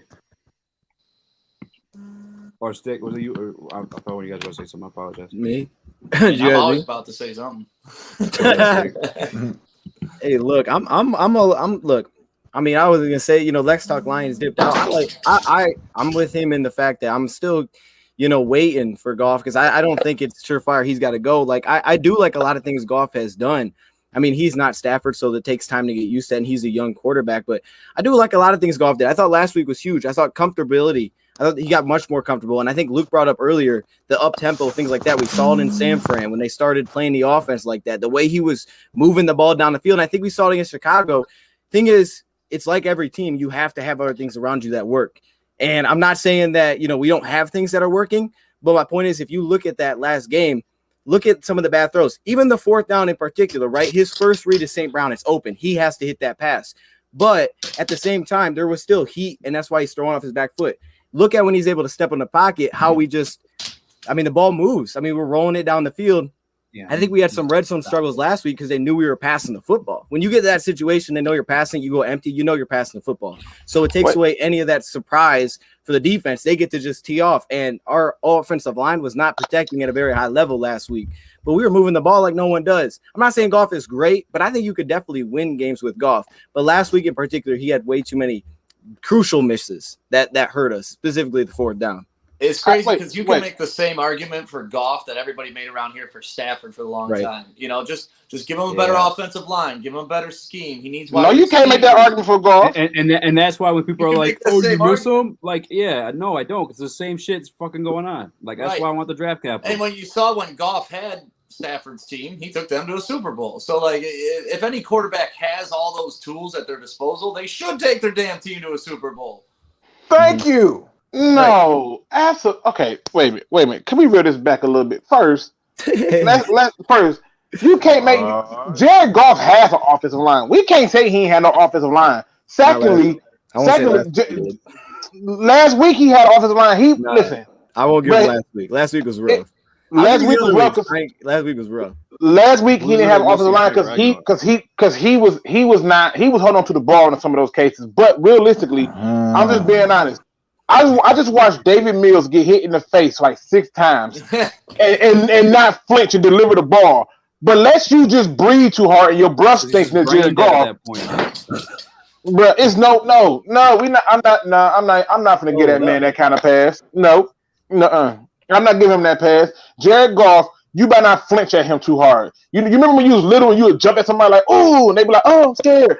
Do that to Jared Goff, and the ball is gonna be wobbly, duck, and dropping low. No, he has a problem. He needs to learn how to be. It's almost like he feel like he's too cute to get hit. Take a hit, bro. I'm watching David Mills get smacked in the face. He took a hit. I watched Lamar Jackson get hit in the face. He still delivered the ball. Hell, we blitzed Jalen Fields. He didn't see it coming. Ball went short, but damn it, he stood in there and took the hit. Not Jared Goff. Jared Goff is like something different. Stafford didn't have a run game. Jared does. Stafford didn't have an offensive line. Jared does. All right. Come on now, stop it. You're getting out of hand over it, man. I'm just telling the truth here. I don't know, man. You see, he stopped their receivers though. Listen, our receivers are getting open. With time for the quarterback to survey the field, he's not looking at it. Now, if you want to go down the list to the receivers, yes, does Stafford have a better receiving core? Yeah. But guess what? He didn't have the 2 key components to even get the ball, and he had to take hits in the face to get the ball down there. Hell, just this past week, he got hit in the face and still delivered the ball. Jared Goff has a problem with pressure. We agree. I want to get some chance to talk, and I do want to ask another question before we got too off the rail. My man Luke was going in. I love you, Luke. He loves Jared Goff. How you feeling over there? I'm good, man. I'm like, bro, Jared Goff, he's not gonna get that man them excuses. No, he's just not playing well. Look, we know you got the Goff jersey on.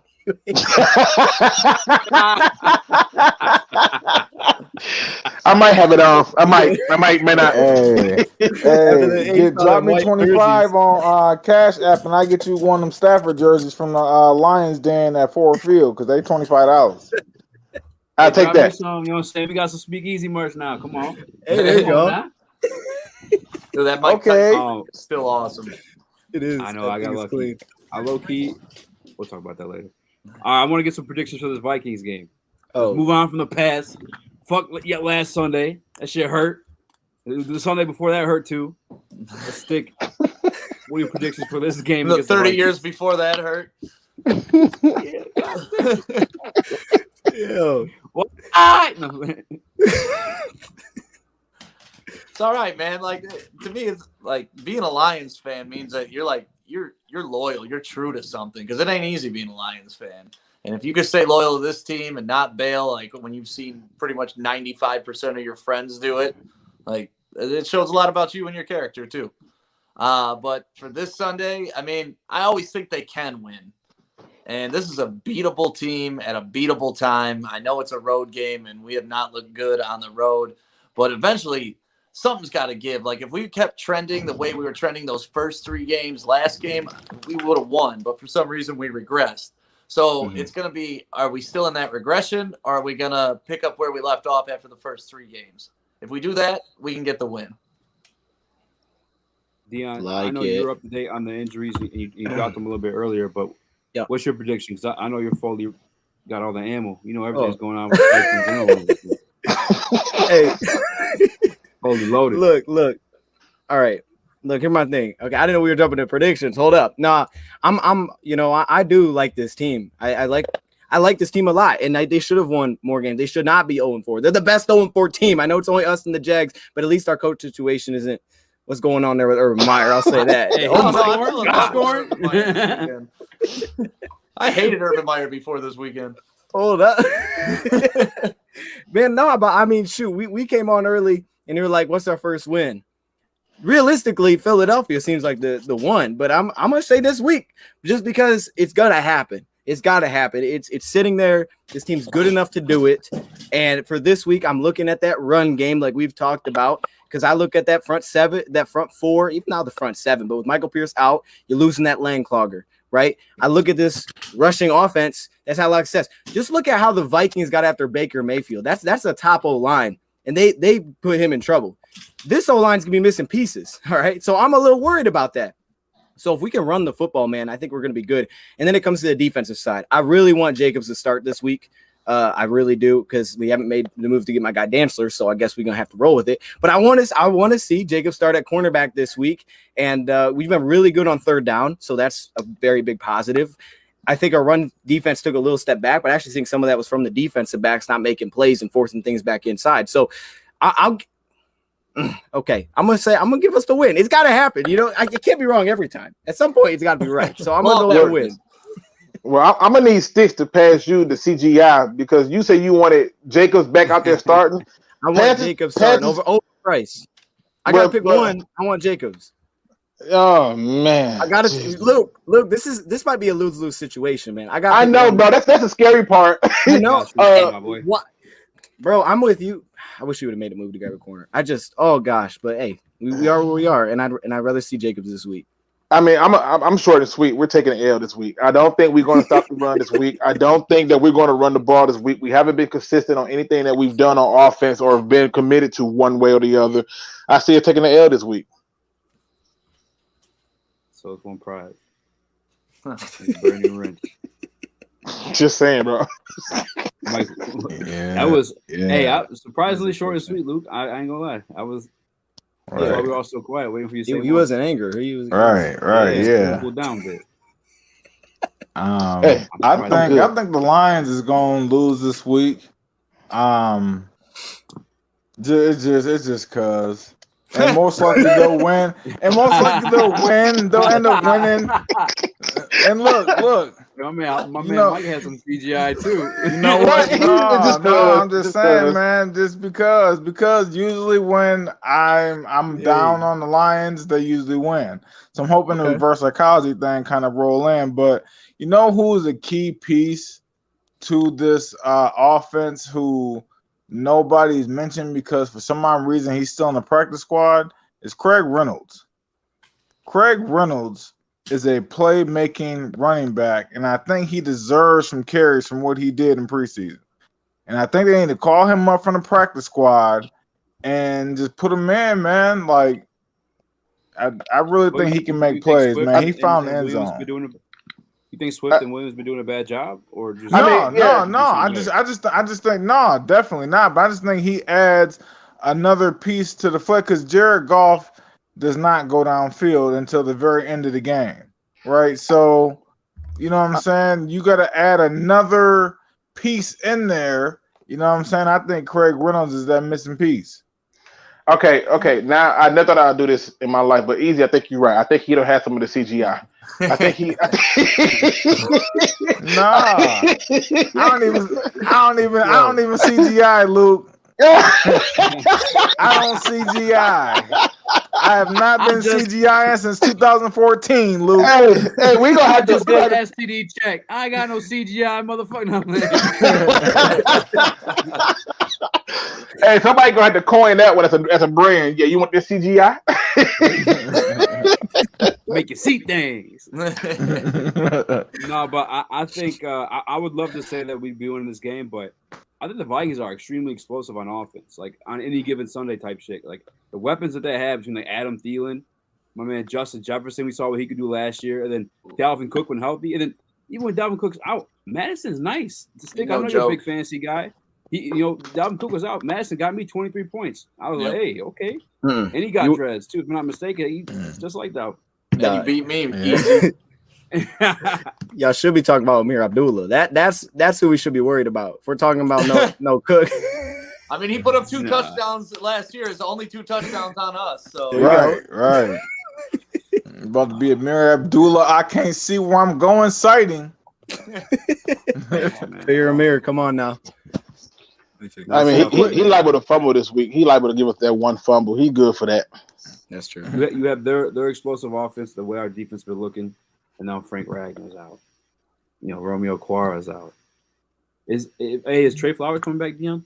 He's practiced today with the brace on. I think he can play this weekend. I hope he don't. I really hope he don't. No, you gotta understand. Listen, if you look at that D line this past week, right? If you look at the D line, that rotation before Okur got out, they had a really good rotation with Brockers at the nose tackle on pass downs, and then they would put Levi at the other DN spot, and then you had Okur, and it was like, good. The linebackers wasn't scraping and scrambling, especially when they seemed to call run when Jalen Reeves-Maybin was out there a lot of the times. But like I said, my man Derek Burns, man, 5 for 5, bro, on solo tackles, and none of those were like super down the field. So I just feel like with Trey Flowers coming back, they're gonna have him standing up, and it's like, I don't want you out there right now. Come back when you fully healthy. Yeah, that's a good point. He did say they would be willing to maybe move around fronts, but that's a good point because he will be standing up and he'll be on that knee brace. So if he can't move, that could be a problem. Right? With that tight end that they got, man, we're not trying to have these issues, man. Come on. Hey, can we talk about that for a second? That linebackers, because we got Barnes and Jalen. We got to mix in. I know Barnes went down last week with an injury, but I mean, Luke just said it. They ran a lot when Jalen was out there. Barnes only had 1 coverage snap. I know they didn't throw the ball a ton, but should we see some more Derek Barnes this week if he's healthy? We should have saw him with this 18 snaps, bro. 18 snaps. Listen, 38 snaps for Jalen Reeves-Maybin, 18 for my man's Derek Barnes. I don't know what they want from him. I don't know who does he have to go? What, he got to shake something in front of somebody? I mean, how does this work? Like, what the hell? Let the dude play. I mean, I think the thing, stuff like that is hard to judge because like we're not there in practice. You know what I'm saying, like, I was there. You don't gotta be there in practice. I ain't gotta be at one single practice. Bro, listen. Can he coverage? Can he cover the pass? Derek Barnes? Hold on, I'm asking you because we had the practice. Oh, yeah. He was doing like some receiver drills, so we might use him there this week. I don't know. He's doing his thing. He's playing cornerback. We need cornerback help, so maybe that's what they're preparing for. Bro, that's a physical corner. Yeah, that's what I'm saying. To get him out there, he could press. He'd be knocking the receiver on the ground. That's all he can do is press. Yeah, once he gets by him, just press. This is equivalent to Stick's Great Wall of China line. Yep. That's great. I literally watched left side there. I literally watched Jalen Reeves-Maybin get full on block and be unable to get off the block of David Montgomery. David freaking Montgomery. Not Mike Allscott. He's a running back. He got blocked, fully blocked, and could not get off the block of a running back while Damian Williams ran behind him like he had Mike Allstott in front of him. This is not how this works, bro. That's not happening with Derek Barnes not being able to get off of a running back that's blocking him. He ain't no blocker like that, bro. Mm-hmm. I cannot with this rotating linebacker crap. And every time they do it, they don't never want to take out Alex Anzalone. Why not? I like Alex and Barnes together better. Because Alex saying he's not a dude that's gonna help you against the run a ton in terms of like you're saying move blockers off him. Barnes will throw a blocker off him, and he'll open something up. Right. And I think that lets Alex play what he's better at, which is just not really hitting guys at the second level. But when you got both Jalen and you have Alex out there, neither of these guys are taking blockers at the second level. So they're gonna get just pushed out of the play if it gets to that point, and then you're in trouble. Which is what happened all last week. All last week. So sure did. Out See muscle. the play Mobby posted though, And it was wrong. Derek Barnes getting blown up. He didn't get blew up. They had a combo block on. I want to say it was Austin Bryant. It was 3 guys that was on Austin Bryant, and Austin Bryant got blocked into Burns, and then the tackle with the time was Jason Peters came off of the combo block after the guy got blocked into him and finished it. That's not getting blown up. Hey, would they kick down the stream if I pull it up? Nope, I think you get like 5 to 10 seconds. You just can't just like leave it up there for the whole stream. If you can go slow-mo, do that. Yeah, do the slow-mo. Yeah. Oh, y'all freaky, huh? Oh, wait, you on? No, I'm serious. I can almost tell you exactly where it's at. It's in the second quarter on a second touchdown. Slow-mo. All right. Hey. Second quarter. While he's doing that real quick, David Montgomery need to get put on IR before they make me mad. I play fantasy football. I've been waiting for David Montgomery to go on IR. Is that why you guys Williams? No, I just been waiting so I can pick somebody else up because I got a guy on fantasy I see, and I'm waiting for Montgomery to go on IR, and he's gone for 4 to 5 weeks. He's trying to pick Reynolds. He's not getting downhill. Okay, he's not attacking. So you're saying because he's still trying to make his read. He's a rookie. It takes some time. Wait, who's talking? Oh, it's the video. My bad. I was like, who? Oh, that's why I ain't saying nothing. I heard somebody talking. Come out. I can't hear talking at all. Let me see. I apologize. You good? I don't know how to mute that. Then hold on. Just mute the actual video itself. Oh, I got this. Hold on. Let me try this way. Did you just get rid of my man Sticks? Yeah, Stick did. I think he's going to eat. He's back. He's back. Is he eating a bagel? I don't know. All right, I'll just mute it then. I'm a little high. I apologize. All right, so what's going on, Luke? So you're right there in the middle is Derek Barnes, right? But you got to put your attention on the right there. Yeah, so you got to put your attention on that on number 2 down there, which is Austin Bryant. Watch them do it's a 3-man combo block on him. So when you run the clip, you're gonna see a 3-man combo block. And you're going to watch number 2 get blocked into Derek Barnes. Number 2? Oh, hey, you don't need a slow-mo. This is all 22. You're good. Yeah. Okay. I'm playing. I don't know if it's just not like fucking. I think the video itself is like freeze frame. Yeah. Let's see here. All right. So you see right there, they got a 3-man combo block on Austin Bryant. Now he's coming down. Now look, you see at this point that Peters is coming off of because number 2 don't get blocked into him. Why you just make it full screen, bro? Just make it full screen. It'll go full screen. Click full screen on the right there on the bottom right. Yeah, I see. And then it'll stay there. All right. So what happens is he now gets washed out because this guy number 2 right there, Austin Bryant, gets this combo block. So watch the combo block right here. See that? 3 dudes on number 2.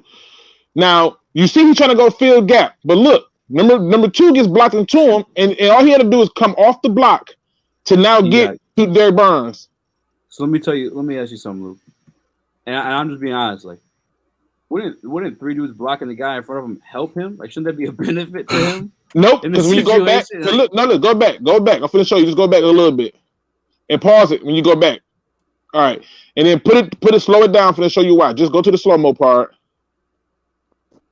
The little sprocket. Go to the little sprocket over there and go to 0.5. Hey, Trey Flowers would have had a TFL. Where's that? Book it. Right there, no, to the little sprocket right there. The little right there, and then sprocket. You know, that thing right there. Man, who the fuck? I never heard that shit in my life. Man, hey, don't judge me. All right. Now go back to the beginning of the play a little bit, just a little bit. All right. Okay. So right here. All right. So right here. So The first thing he got to do as a middle linebacker is he got two gaps. You see both those gaps open, right? So he's got to fill the gap he's getting ready to go fill. Flew through the first one. Ah! Right? But then you got Alex Anzalone who's not in position to fill the other gap. Now, at this point, he still got eyes on the running back because he sees he's trying to get out there. But number two is getting blocked back towards him. So now he's on his whole right side. No, he's not. Luke is right because if you look, I'm sorry, Luke. If you look, Anzalone's supposed to scrape downhill through that A gap and get Montgomery. Right. He's supposed to be coming. He's not coming. Yeah. And then number two get this combo block because look, it's three guys for Austin Bryant for real. Nobody needs three guys for Austin Bryant. They're walking him. What you don't see right here is they're walking him backwards. So at the linebacker, I see Maloney's gap, right? Right. So he's got to go fill his gap to try to force it, but he's got to come down. But they're walking him back into the linebacker. And the only reason Mobby made this video is because I brought this up and he came on my stream and I said, bro, he's getting blocked into him. He's getting pushed back. Blocked into him though. You said what now? He's not really getting blocked into him though. He's still free to fill that gap. Go back to the side view. I don't know. He is, but if Anzalone scrapes, then Montgomery bounces it outside. Go back to the. You know what I'm going to do? I'm going to have to just go ahead and get on the computer. I'm on the phone doing this, but I get on the computer and I'll show you. Who's on 60? Who's on 65? Who's that D lineman? He's got a one-on-one. Who is that? Oh, is that Brockers? McNeil. That's McNeil? That's McNeil. 97, right? Or what number is it? I don't know. I thought it looked kind of like Brockers. I can't tell. So watch. Look where they start at, bro. Look where they start at. You get that zoom like that. Okay. I'm just pressing buttons. So look where they start blocking him at, right? And so Burns is still watching it because Burns sees that, okay, I got two gaps. Burns is not stupid, bro. So when you play it, keep going. Well, the first gap's Anzalone's. The first gap should be Anzalone, but he ain't stupid. He ain't stupid, bro. Anzalone behind the damn. Now look, he's trying to come down, but they've already walked him back to where the linebacker is going to flow. And then he's going to come off of that third guy, 71, which is Jason Peters, is going to come off of him. And now, because at this point, you see he's not even engaged with a blocker. His foot, you got to look down there. His foot gets blocked because he's trying to hold his own. He's trying to anchor himself, but whatever. His foot gets in the way. And look. Yeah, fucked up. And that's when he got pushed over because he got blocked into him where his legs and them collided with his, and they got tangled up, and he got pushed over. And then the running back then turns now because he go, oh, nobody's there, because he's finna go wide because he did his job to go push the gap, but the guy tripped him because he got dog walked by three people to the back. And then now, look. I think he just got fucking mobbed by Jason Peters, one of the better left tackles. Okay, then here, give me a second. I'm for the switch, and you'll see. Anzalone should have pushed that to the outside and had Harris come up and fill that gap. The outside gap was Harris's. If Anzalone would have scraped hard like he's supposed to and not been behind the play, that wouldn't have got pushed. That would have been pushed further out. I don't know why y'all can't see this. I played this position too damn good to not know what I'm looking at. I'll show you. I'm gonna pop out for a minute, easy, and I'm gonna pop back in, and I'm gonna share my screen. But all right,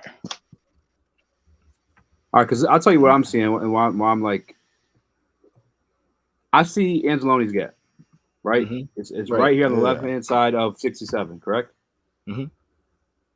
Yeah. Right, so Barnes' assigned gap then is to the left hand side of 65, right? Right. Mm-hmm. Like even in this photo right here, if his assignment is to fill that gap, he could be engaged in filling it right now as Jason Peters engaging with Austin Bryant. I could be wrong. I see what you're saying. Yeah, he could get up there now. That way he wouldn't get pushed back. He could feel that because if he feels that now, then he's forced back inside to Alex. Yeah. So I get what you're saying. And he ran forward to fill the block. Like, let's not. Jason Peters is like one of the better left tackles of the league, bro. Like, I'm not like casuals know his name for a reason, you know. But I'm just telling you what I'm seeing. I could be wrong. I mean, I don't know, but I see, and he goes to fill the gap, and he stops. I think he thinks he's maybe catch it on the outside, or I don't know. He was engaged and he stopped. Yeah.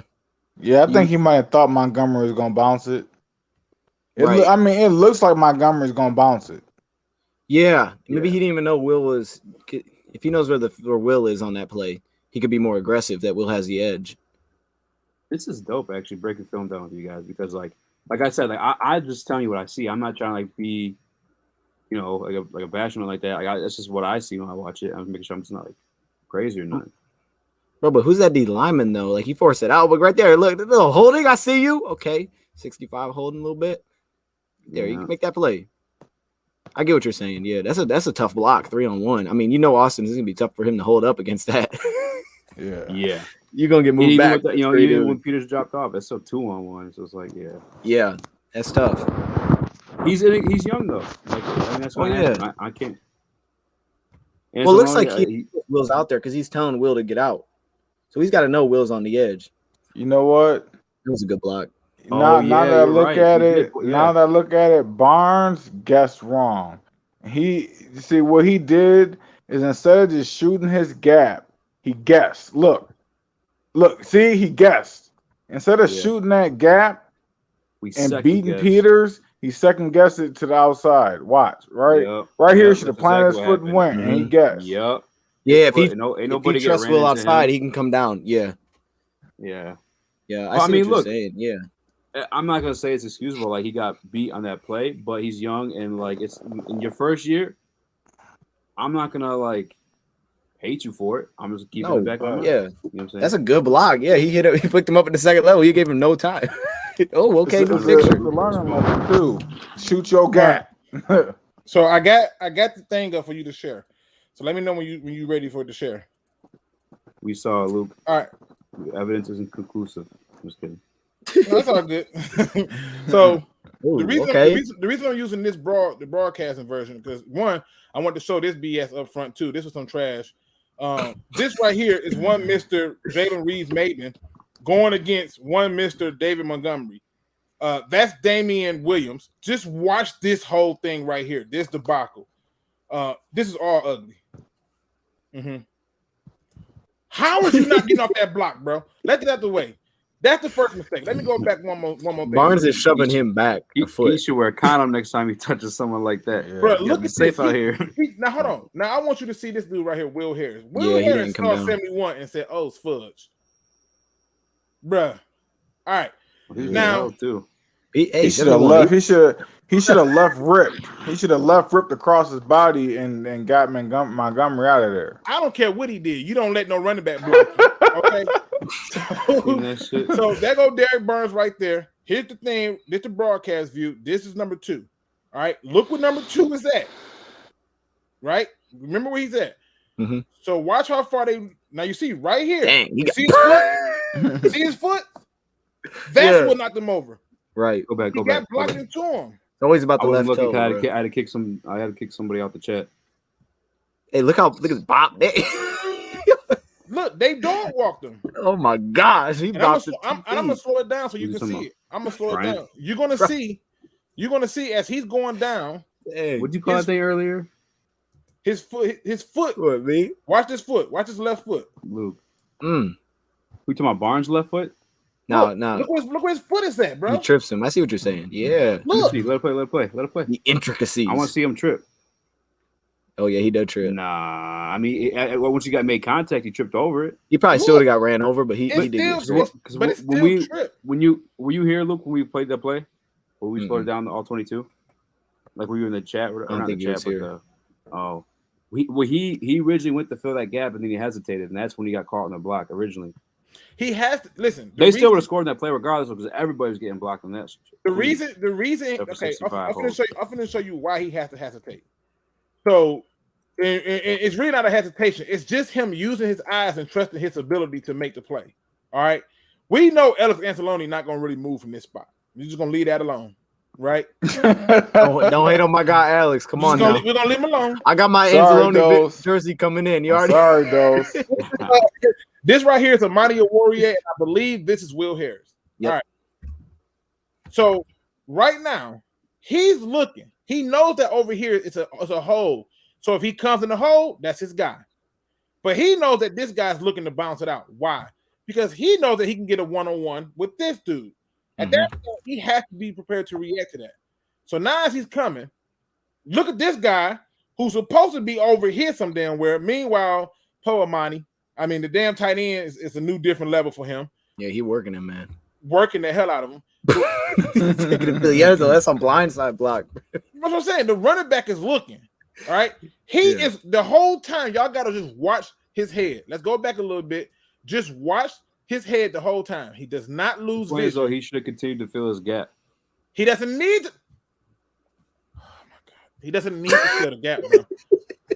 Okay. He fills the gap. The exhale.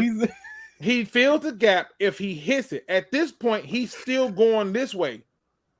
He's not going towards the gap. If he goes towards the gap, he's filling it. But he's still, trying to you have assignments. Like I'm sure Mike, as a coach, knows. Like sometimes your assignment is to fill the gap. Leave me out of this. Coach, though, I'm leaning on you. Yeah, no. You are supposed to shoot your gap. I mean, sometimes you're like, okay, your instincts, but 9 times out of 10, you're supposed to shoot your gap. Because I remember as a defensive tackle, I used to always get in trouble because I'd be hunting the quarterback. I want y'all to see something. Play. I want y'all to see something. Stop hunting the damn quarterback and just fill your gap because you're getting us killed on runs. I feel you. I want to show you something. Watch what my man's David Montgomery do. Watch this. Look where he running. Watch what he do. Gather himself and cuts it where. Why does he does that? Because his ass was planning to go outside. That's the plan. They're all blocking for him to get outside, but he's looking for a lane. He's looking for a lane. Luke, do you if you go back to the beginning to this play, you see when he tells, can you go back to the beginning of this one? Yeah. Right here? Oh no, like before they snap it. Yeah, like this part. So when he's like telling Will to go to the edge, do you see it as like, okay, maybe because Will's kind of pushing the edge, maybe I see what you're saying, right? He's going outside, and it's like when he like looked to bounce out, Derek Barnes used his head and he started to move out with him. So I'm looking at it like maybe if there's the trust that Will's going to set that edge, then he can shoot down because he's telling him right now to get outside. You see what I'm saying? Right. But Will, I don't know what Will was doing. Okay, roll it. Like you see how Will slides down and then right here, like. I guess it's kind of hard to stop it. But you see what I'm saying? Like maybe if you trust that Will's going to hit that edge, he can come down and force it to bounce out. He would. But you got Amani getting pushed into the end zone by a tight end, so he's not helping you. And you're getting that one-on-one. Exactly. I think it's a smart play. Either way. It's a heady play, yeah. But you know what? I think the Lions is running a 52 defense right there on the goal line. And when you run that 52 defense, you as a linebacker basically have the whole tackle box, like the whole that whole right side of the defense. He has basically from the center to the tackle. Look at this though, bro. Look at this. What technique is this? Nobody. Come on, bro. That's why you're getting blocked like this. And his head never loses sight of the ball carrier. Yeah, I like it, bro. He's got eyes, and he reads well. He changes directions well. In a full field, this doesn't happen probably because they're not doing this kind of block. I think he's really got more snaps, man. Now I can go and show you college film. I can go and show you game film from the Ravens game where this same similar thing happened, where he just said, you know what, I gotta stay here, and he made the play. But tell me something. At what point does Dog start coming down to get in here? Because at this point, this is a combo block. I can go get 1,000 different linemen. But this right here, this thing right here on the foot, and I wonder if I can make it bigger. No, we can see that foot. Yeah, Luke. That foot needs some. Yeah. He's stepping up, I think. He's on his damn foot. And so now at this point, watch when Pierce come off. He comes off now. It's too late. Like now, if we go back to your angle, bro, let's go back to the angle that we had originally with yours. Easy. Go back to that one real quick. We gonna nip this in the butt. All right. To be fair, I don't see the foot situation. You don't see the foot being stuck? You didn't see the white? You didn't see that white underneath peeking out? Do you care? Yeah, go back. I got it. Yeah, all right, cool. He said, I gotta see the foot. Yeah. Yeah, let me see this foot. 'Cause I'm over here. I'm on my phone. I got to see it. I got to see a sock or something. Breaking down feet. Damn, he's on it. Yeah. Oh yeah, he's Whose feet is who? Stepping on his foot. He did step I on see his Austin foot. Bryant's foot stuck. He steps on He there. steps on his look. What? He steps right here. He steps on. Look at his left Okay, leg. okay, I got it. I see. Look at the left foot. All right, so hold on. Zoom that in. Because you got a mouse over He it. did step on that foot. That is zoomed in. And you going down when you stepped on. You can push your going down. And now he's going down. Yeah. Oh, you know what? I don't. Look at that foot. Oh, the foot gate. Oh, y'all saw it clear there. He stepped on Bryant's foot. Yeah. He steps on.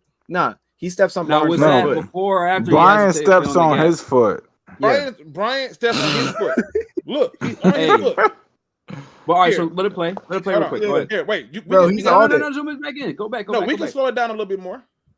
Hey, what'd you call that thing earlier though? A clicky clacky? A sprocket. Don't judge me. All right. Zoom in. All right, zoom back in. All right. So this is why I think that Barnes stepped on Bryant's, but I want to see too. What? So if you watch Bryant's left leg, it gets extended. Like his leg is the one that's stuck. Oh wait, I gotta move it down. My bad. Dang, Brian is getting pushed. I mean, that is to the people though. Yeah. He won't no parts of that triple team. Brian got to get low, man. Hold on, I'm trying to get it. Wait. Hey, Brian got through it. They're like, oh, this is bullshit. I gotta make it back big. You looking for Trey Flowers, bro? I gotta make it back big, y'all. My bad. I'm trying to get it the line back up. Nope, back. Luke, we ain't trying to relive this, Luke. I'm trying. Wait, why are you going back so far? Because I made a mistake and hit it. Oh shit! I'm just fucking on my bad. My bad. Hey. All right, here we go. Let me go back. My bad. I was tripping. This is the craziest stream I've been a part of. Hey, don't judge me. All right. No, I like it. We could dip it. Okay, cool. Yeah, because I still can't understand. I'm talking. Now I'm like, yeah, now we trying to learn and shit. Yeah, I like watching the feet. Hold up. Let me watch your feet next time and look at this stuff. All right, here we go. All right, now I'm gonna slow it down. I'm using the sprocket. The sprocket. He's using a spacely sprocket. Oh my god! All right, damn it! All right, here we go. Here we go. Never heard that, bro. What's the fun time? How long ago? All right, so look. Yeah, right. Even on his foot. That's why his foot ankle. You see his ankle go like this. You see why I saw Brian's foot extend like his is one that got stuck underneath. Brian's foot. What I'm telling you, he steps on Derek Barnes' foot. Watch this. You can see his ankle move. Yeah, it flexes. It's flexing right there. Is that his ankle or is that Bryant's heel? What? No. No. It's just I'm just saying, like, I'm not being like crazy. It's a blurry, it's not crystal clear. I can't believe it. Okay. And I want to say this too though. But real quick, Luke, I'll say this though too though. Rewind it a little bit. Real quick. So remember how we talking about filling gaps? He goes to shoot his gap, hesitates, and then he gets stepped on. So this is not his gap. That's the gap, bro. No, this is not his gap. His gap is over here. That's it's a weird angle. No, that's what he was trying to. That's Anzalone's gap. No, Anzalone's gap is right here. No, his gap is a tackle. He has the center of the tackle. So he has from here he has that box. Yeah, it's between these two. But he's watching this. He's watching this to make sure he doesn't cut it. Go back to the aerial one real quick. Hold on. Will go back to the aerial one. Yeah. So that one's better for that. You're right. Yeah. So whatever hole opens up in between that tackle and center, he has it, and then Anzalone has the same thing on the other side. Yeah, and you will see. So Barnes is responsible for both between 67 and 65. Yeah, in the 52 defense he does. Okay, no. Burns leaves this gap. No, Burns is not responsible for his gap is on the opposite side of 65 to 65's right. Left, and then out to the wide. But he's watching the running back the whole time. So all right. So right here, when you play it, whenever it starts, all right. His gap is just the opposite side. I'll let you know. And not yet. See this gap right there? Now stop. To see where he's going, where 71 and 65 at, that's his gap. Yeah. 34, Anzalone has the other gap opposite of 65. But what Burns is trying to do... saying that's Bryant... Hold on. So between 65 and 71, that's whose gap? That's Barnes. That's Barnes. That's Barnes' gap. Okay.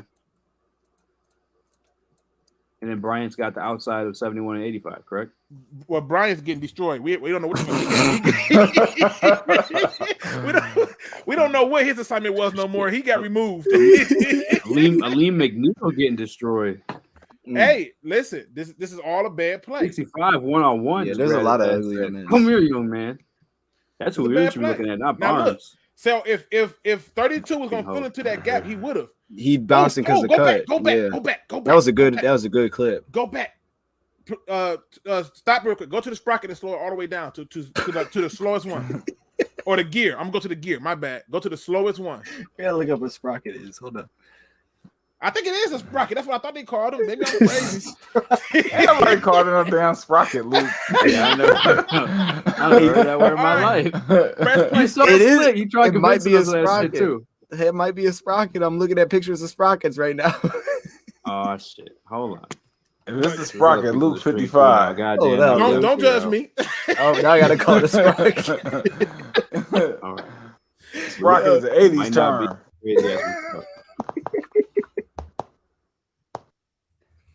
Hold on. A tooth wheeled whose teeth engage in the links of chains. Ooh. Luke, hold up. Hold hey, on. Luke, a mechanic. Hold on. I called it the sprocket. Hey. Or he's an 80s baby. Either or. Hey, I ain't gonna lie, I'm an 80s baby too, man. So hey, it's all good, Luke. I'm just saying, gear, sprocket. Hey. This is wow. What if my whole life is a lie? He's like, this whole time I've been calling it the wrong name. I gotta be the crazy motherfucker to say, no, that's a sprocket. I gotta be that guy next time now. I swear to God, it's a thing. You say, I swear to God, it's a thing. Now go back to that clip though. You can see clear today in that clip his foot was stepped on, bro. Go back to that view. You're gonna see his foot get stepped on, clear as day. This one? Yep. Now let it play. I'm gonna tell you when to pause it. Pause now. Do you see it? Look. Yeah. Okay. You see it? Now hold on. I'm gonna tell you what I see. So you're talking about Jason Peters, the one destroying Derek Barnes. I see Bryant's foot underneath though. I don't see like a foot on top of that. Oh my sweet baby Jesus! Yeah, but if you go back to the view you had before this one, you will see where he did step on the ankle. Yeah, he did. And then if you come back to this one, then you see the aftermath of what happened. So yeah, I mean, I feel it. I ain't see it though, like before, but now that we done broke it down about 55 times, now I see. We did. About 50. I'm just saying he stepped. If he stepped on him, and then that's when Peters finished it. Yeah. So I don't like how Liam McNeil was just getting used though. I don't like that. It's the 1-on-1, bro. Actually, it wasn't chip. He did get chipped. He did get chipped by the guard. The guard did chip him. No, man, I don't got the screen on. The guard did do a chip block. So, and we gotta do this. We gotta do this like with some college tape together. I'm just saying, bro. On draft time. It says how the L Easy and Dion don't know what a sprocket came because they 90s baby. I think Dion was born this millennium. Yeah, I think Dion was born this millennium. Look, you know what, Luke? I'm gonna tell you something that's real messed up. When I graduated high school, all my players was -2. They was all -2. I was like, oh man, wow, this is where I'm at in my life. Dude, bro, listen, like I said, I'm like, I thought it was called a sprocket. That's what I remember it being called. But he's like, you mean a gear? I'm like, we'll call it a gear. Mm-hmm. So okay, I like sprocket. Sprocket sounds cooler. But Easy, you still don't believe that his foot was stepped on? I believe he should. Easy just wanted to keep up. That's all I believe. No, I can see that. I can definitely see that. Like I said, when I played linebacker, it was two things that I had to learn how to do. I had to learn how to keep my head up to see the play, and then when I had a chance encounter, bro. Like where I'm talking about, like I never thought this would happen. I got a chance to meet somebody that I idolized, and that was Ray Lewis. And that 15 minutes of just being in his presence, I learned so much, bro. That's to this day, that was my best year in high school at the meeting Ray Lewis. I was like, how do I play like you? Like, do I gotta go to the gym more? He's like, no. I was like, oh, man, I gotta run faster. Nope. What the hell? He said, what you gotta do is break everything down to the simplest form. And he was showing me hand movements, like this shoulder should be right here. You know, when a guy comes, he's blocking you. This should be right. And he was 15 minutes, bro. That's awesome. Best season I ever had. And I was like, yo, I cannot believe that. So now when I watch the linebackers, and I'm a snob for linebackers, D linemen, and the safeties, cornerbacks, I got to really look at what they're doing. But Deion Sanders kind of taught me how to look at the cornerbacks. Deion and Darrell Reeves. Oh, you met Deion too? No, I didn't meet Deion. He was talking on the combine. And he was talking about how you should be in your stance. Also say like the speaking box. Hey, bro, listen. You know he was just saying like you gotta do certain things, and I was like, oh, okay. And then once that happened, once that I saw that, I started doing it. But when it came to the D linemen, I knew what they were doing because as a linebacker, I needed to know what their job was so I can do mine. Hey, and then go ahead. My bad, Luke. No, my bad, Luke. Go ahead. No, I'll say, and then the reason I figured out what the safeties did was because when I was doing college visits, they were trying to see if I can play safety, and I was like, that's too far away from action. I don't want that. I'm about that action, boss. That's right. I see you. Luke's story just made me sad. Why is that? Because through further analysis, I realized that I'm the oldest person on this damn panel. Don't you dare judge me. Don't you freaking dare judge me. I realized that I am the OG, and now I'm angry. How you know I wasn't held back in high school? Man, I mean you could have been, but that just don't make me feel too good right now. Yeah, what were we about to say? Oh shoot, I forgot honestly. Oh, I was gonna say, I can break down safety a little bit too. I played it in 5th grade, so if y'all like, you know what I'm saying. Listen, I'm like, did he say 5th grade? I'm like, wait, they had football back doing then? a taste study at 5th grade. Pee-wee. He taking it back to Pee-wee football. Yeah, okay. You gotta learn valuable lessons. Like you can't let something get behind you. That's what I did. I was like, I'm gonna pick this ball. Jumped up, went right behind me. So hey. He said, I can't let nothing get behind me. You know what? I'm gonna pick this ball and let it get behind me. Oh, real good. He got right by me. Touchdown. Okay. Now I know. Oh yeah. Wow. Wow. I know. Wow. Now I know what to look for. Yeah. Wow. I know what a sprocket is. Y'all ain't gonna live this. I guarantee he gonna clip this. He gonna be like the sprocket. What the hell is a sprocket? Right. I'm definitely probably gonna make that the short. Basically, sprockets from the Jetsons. Y'all know nothing about the Jetsons because y'all too young. I do know the Jetsons. Meet Roy Jetson. Dude, I love that. His son Elroy. I love the clip where they off of Family Guy, where she takes the whole wallet and he catches her by the wrist and say, "No, I gave you this. You gonna take this? You're not taking my whole wallet." I love that clip because it was funny. Like he just showed, like, "No, you ain't taking all my money." But yeah, that's what I think happened with Burns, man. I think Burns got caught up in the shuffle. But overall, they gotta do a better job, 100%, making sure that one. I know you're getting blocked by 3 people, but there's a way you can split a double team or a triple team in that regard. And I can show you with Dominican Sue. I can show you with some other DNs and some other different players who've done it. Yeah, the Dominican freaking Sue. Like, yeah. Okay, but listen, I can show you where we tried to do a combo block. We attempted to do a combo block on what's his name? Bosa, and he split it. And I was like, yeah, because what you do is you anchor your foot. You're talking about two premier defensive lineman in the league. Right. Easy. Are you trying to say Austin Bryant's not? Yeah. Hey, I know the Simon is the guy who got double team. You ruined the play. Listen, you could separate these two. Ndamukong Suh can do it. What's wrong? No. It's this. No, it's not saying that. What I'm saying is this. It's not that you got to separate them. You got to anchor yourself so you don't get you don't get there. Now, one of the cheat moves that I learned, if I ever was like blitzing and they had like two dudes right there, I would get as close as I could, grab a jersey and pull it down. Right. That's what I would do. I like that. Yeah, or you can just get skinny.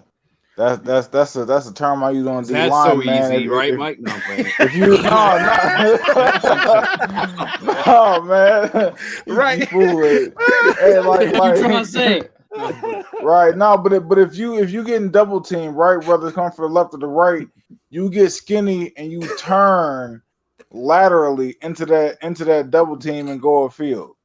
Yeah, that I'm telling you, man.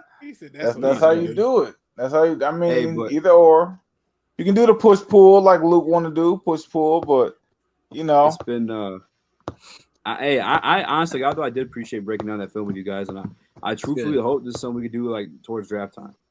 I would like to. Get different I do opinions. it every year, bro. I do it every year. I go and get like certain players, especially when people start hyping them up. And then I go and do a deep dive and then everybody get mad. I swear they were so mad at that Okuda video. I was like, he's not worth a top 10 pick. They was like, That's what? But I like it. I gotta watch it. I'm gonna rewatch that one. Oh man, I had everybody pissed off. That one. Oh yeah, I will send it to you. I had everybody pissed off about that one. Detroit, good show all around. Dope. Appreciate that, man. But I do want to wrap this up, guys. Yes, sir. 2 hours. I appreciate your time though, for real. Like that's 2 hours of your guys' time too. So that means a lot to me. Anybody watching, if you guys hit that like button, that's a free ass way of support. And it means a lot. Anybody else? You know, if you got it like that, super chats are dope, but imagine having a Speak Easy jersey. Hey, where do we get that? No super chat. Hey, you know, SpeakeAsySports.com. I'll link it in the bio. You know, look at that. You know what it's got in the front? Hold on 1 second. Oh. You know what? I feel like Easy cut the camera because he got no pants on, and I'm real uncomfortable at this point. He got pants on. He ain't got no pants. Making me real uncomfortable. Ooh, I see. Got that line on the front too. Oh, I like that. Okay. Yeah. Oh yeah. Yeah. Real talk though, and I apologize if I was saying bye, but this is another part of it. When you guys buy one for real, I swear to God, you get like the numbers of people, you know, saying it's like, oh, this is a sixth person to buy this, whatever. Well, I'm entering all those numbers into a raffle. This is a Trevor Lawrence helmet, a Clemson Trevor with Lawrence the signature on it. With the signature, I got the. Let me have that. Authenticity. That is sick. All you gotta do is support your boy. You know what I'm saying? Buy a shirt. I got some Pistons ones, and you're automatically entered in the raffle. I want an Urban Meyer helmet. Give me an Urban Meyer one. He played for the Browns. Not playing. All right, look. Let me go. You finna shut it down because I gotta get up out of here, man. I literally got the stream with Avery, bro. Shout out to my man Spirit of Detroit. I know. I was listening to you guys on the way home, and someone called my me. son's like, Dad. I had bought this whole like dinosaur excavation kit, right? So you had to like literally put water on it, and you got to dig through this clay mud stuff. And he was like, 100%. He was like, get done there. He goes, hey, Dad, I want to hear you talk sports. And I was like, so I was just doing that, and you said you wanted to do the dinosaur thing. Yeah, I want to hear you talk sports. I said, well, I got to find something to talk sports then. Like, awesome, bro, man, my son is dope, man. My oldest son is dope. My youngest one is a terror right now. The terrible twos is real, people. Hide your kids, hide your wife, and anything that you don't want broke, because he will toss it. I swear, it's crazy, bro. I see your son in the chat. He's like, my dad crazy as hell.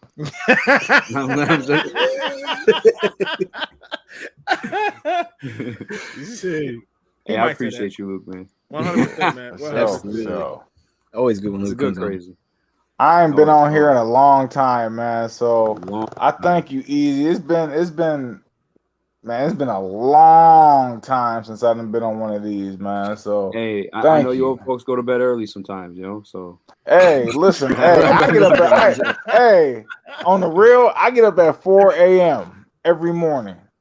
I really did want to start that actually, because this dude named Jocko I used to listen to, like he just get you pumped up for life, and like that's the time he wakes up every morning. I get up at 4 a.m. hours. I get up at 3:30. I get up at 3:30. So. I haven't went to sleep before. Hold on. Hey, I made coffee and I turn on the heating pad. No lie. What? Damn. Yeah. Oh yeah. Hey, I listen. I played football for after high school, I played football for 4 seasons. Then I boxed for 16 years. My body been through the ringer, bro. So I need that heating pad first thing in the morning to make me feel good, to stand up straight and be like, I'm here. You know what I'm saying? Super Saiyan Lion letting y'all giving y'all that quick reminder, you know. I saw that one. Yeah, to let you know, sprockets, you know, just in case you didn't know, you know. Got my ass. Basically sprockets. But yeah, let me get that positive quote before I get up out of here, because I saw one that was real good today. It had my blood boiling. Had me feeling life. Take your hat off, Dion. Hey, I'm joking. My hair's a little crazy, but we gonna rock it. Holy God. Today's quote comes from the internet. Today's quote comes from the internet. It was an unlikely one, but it says, anything that costs you peace is too expensive. Anything that costs you peace is too expensive. See, I find that some of y'all are spending too much time with people who's costing your peace. You got jobs that don't allow you to have peace. You have friends and family members who can't seem to let you have peace. And you're paying a price that's too high, because the only one who's suffering is you. You don't have peace of mind, and your body reacts to it in different ways. It doesn't follow. You get sick more often. You gain weight faster. Depression sets in. Anxiety sets in. I'm challenging you to get rid of those toxic people and find your peace. You can't deposit this type of attitude into people who can't deposit love into you to help get rid of your peace. Find some kind of way to lift yourself up, to find some type of life in your own self that make you better. And if you have to be all about me, myself, and I, then be about me, myself, and I, as long as the cost of it is free and peace. With that being said, ladies and gentlemen, if you ain't hit that like, subscribe, and notification bell on my man Speak Easy, shame on you. And if you haven't, well, I'm pretty sure everybody named Mama Doe is up there hooked up with my man Dose of Dion, because who ain't hooked up to Dose of Dion? But if anything else, you don't know nothing else, don't be no chump. Please do your research. Luke G is out. It's easy. Speak easy, baby. It's easy, baby. It's easy, baby. It's easy, baby. It's easy, baby. It's easy, baby.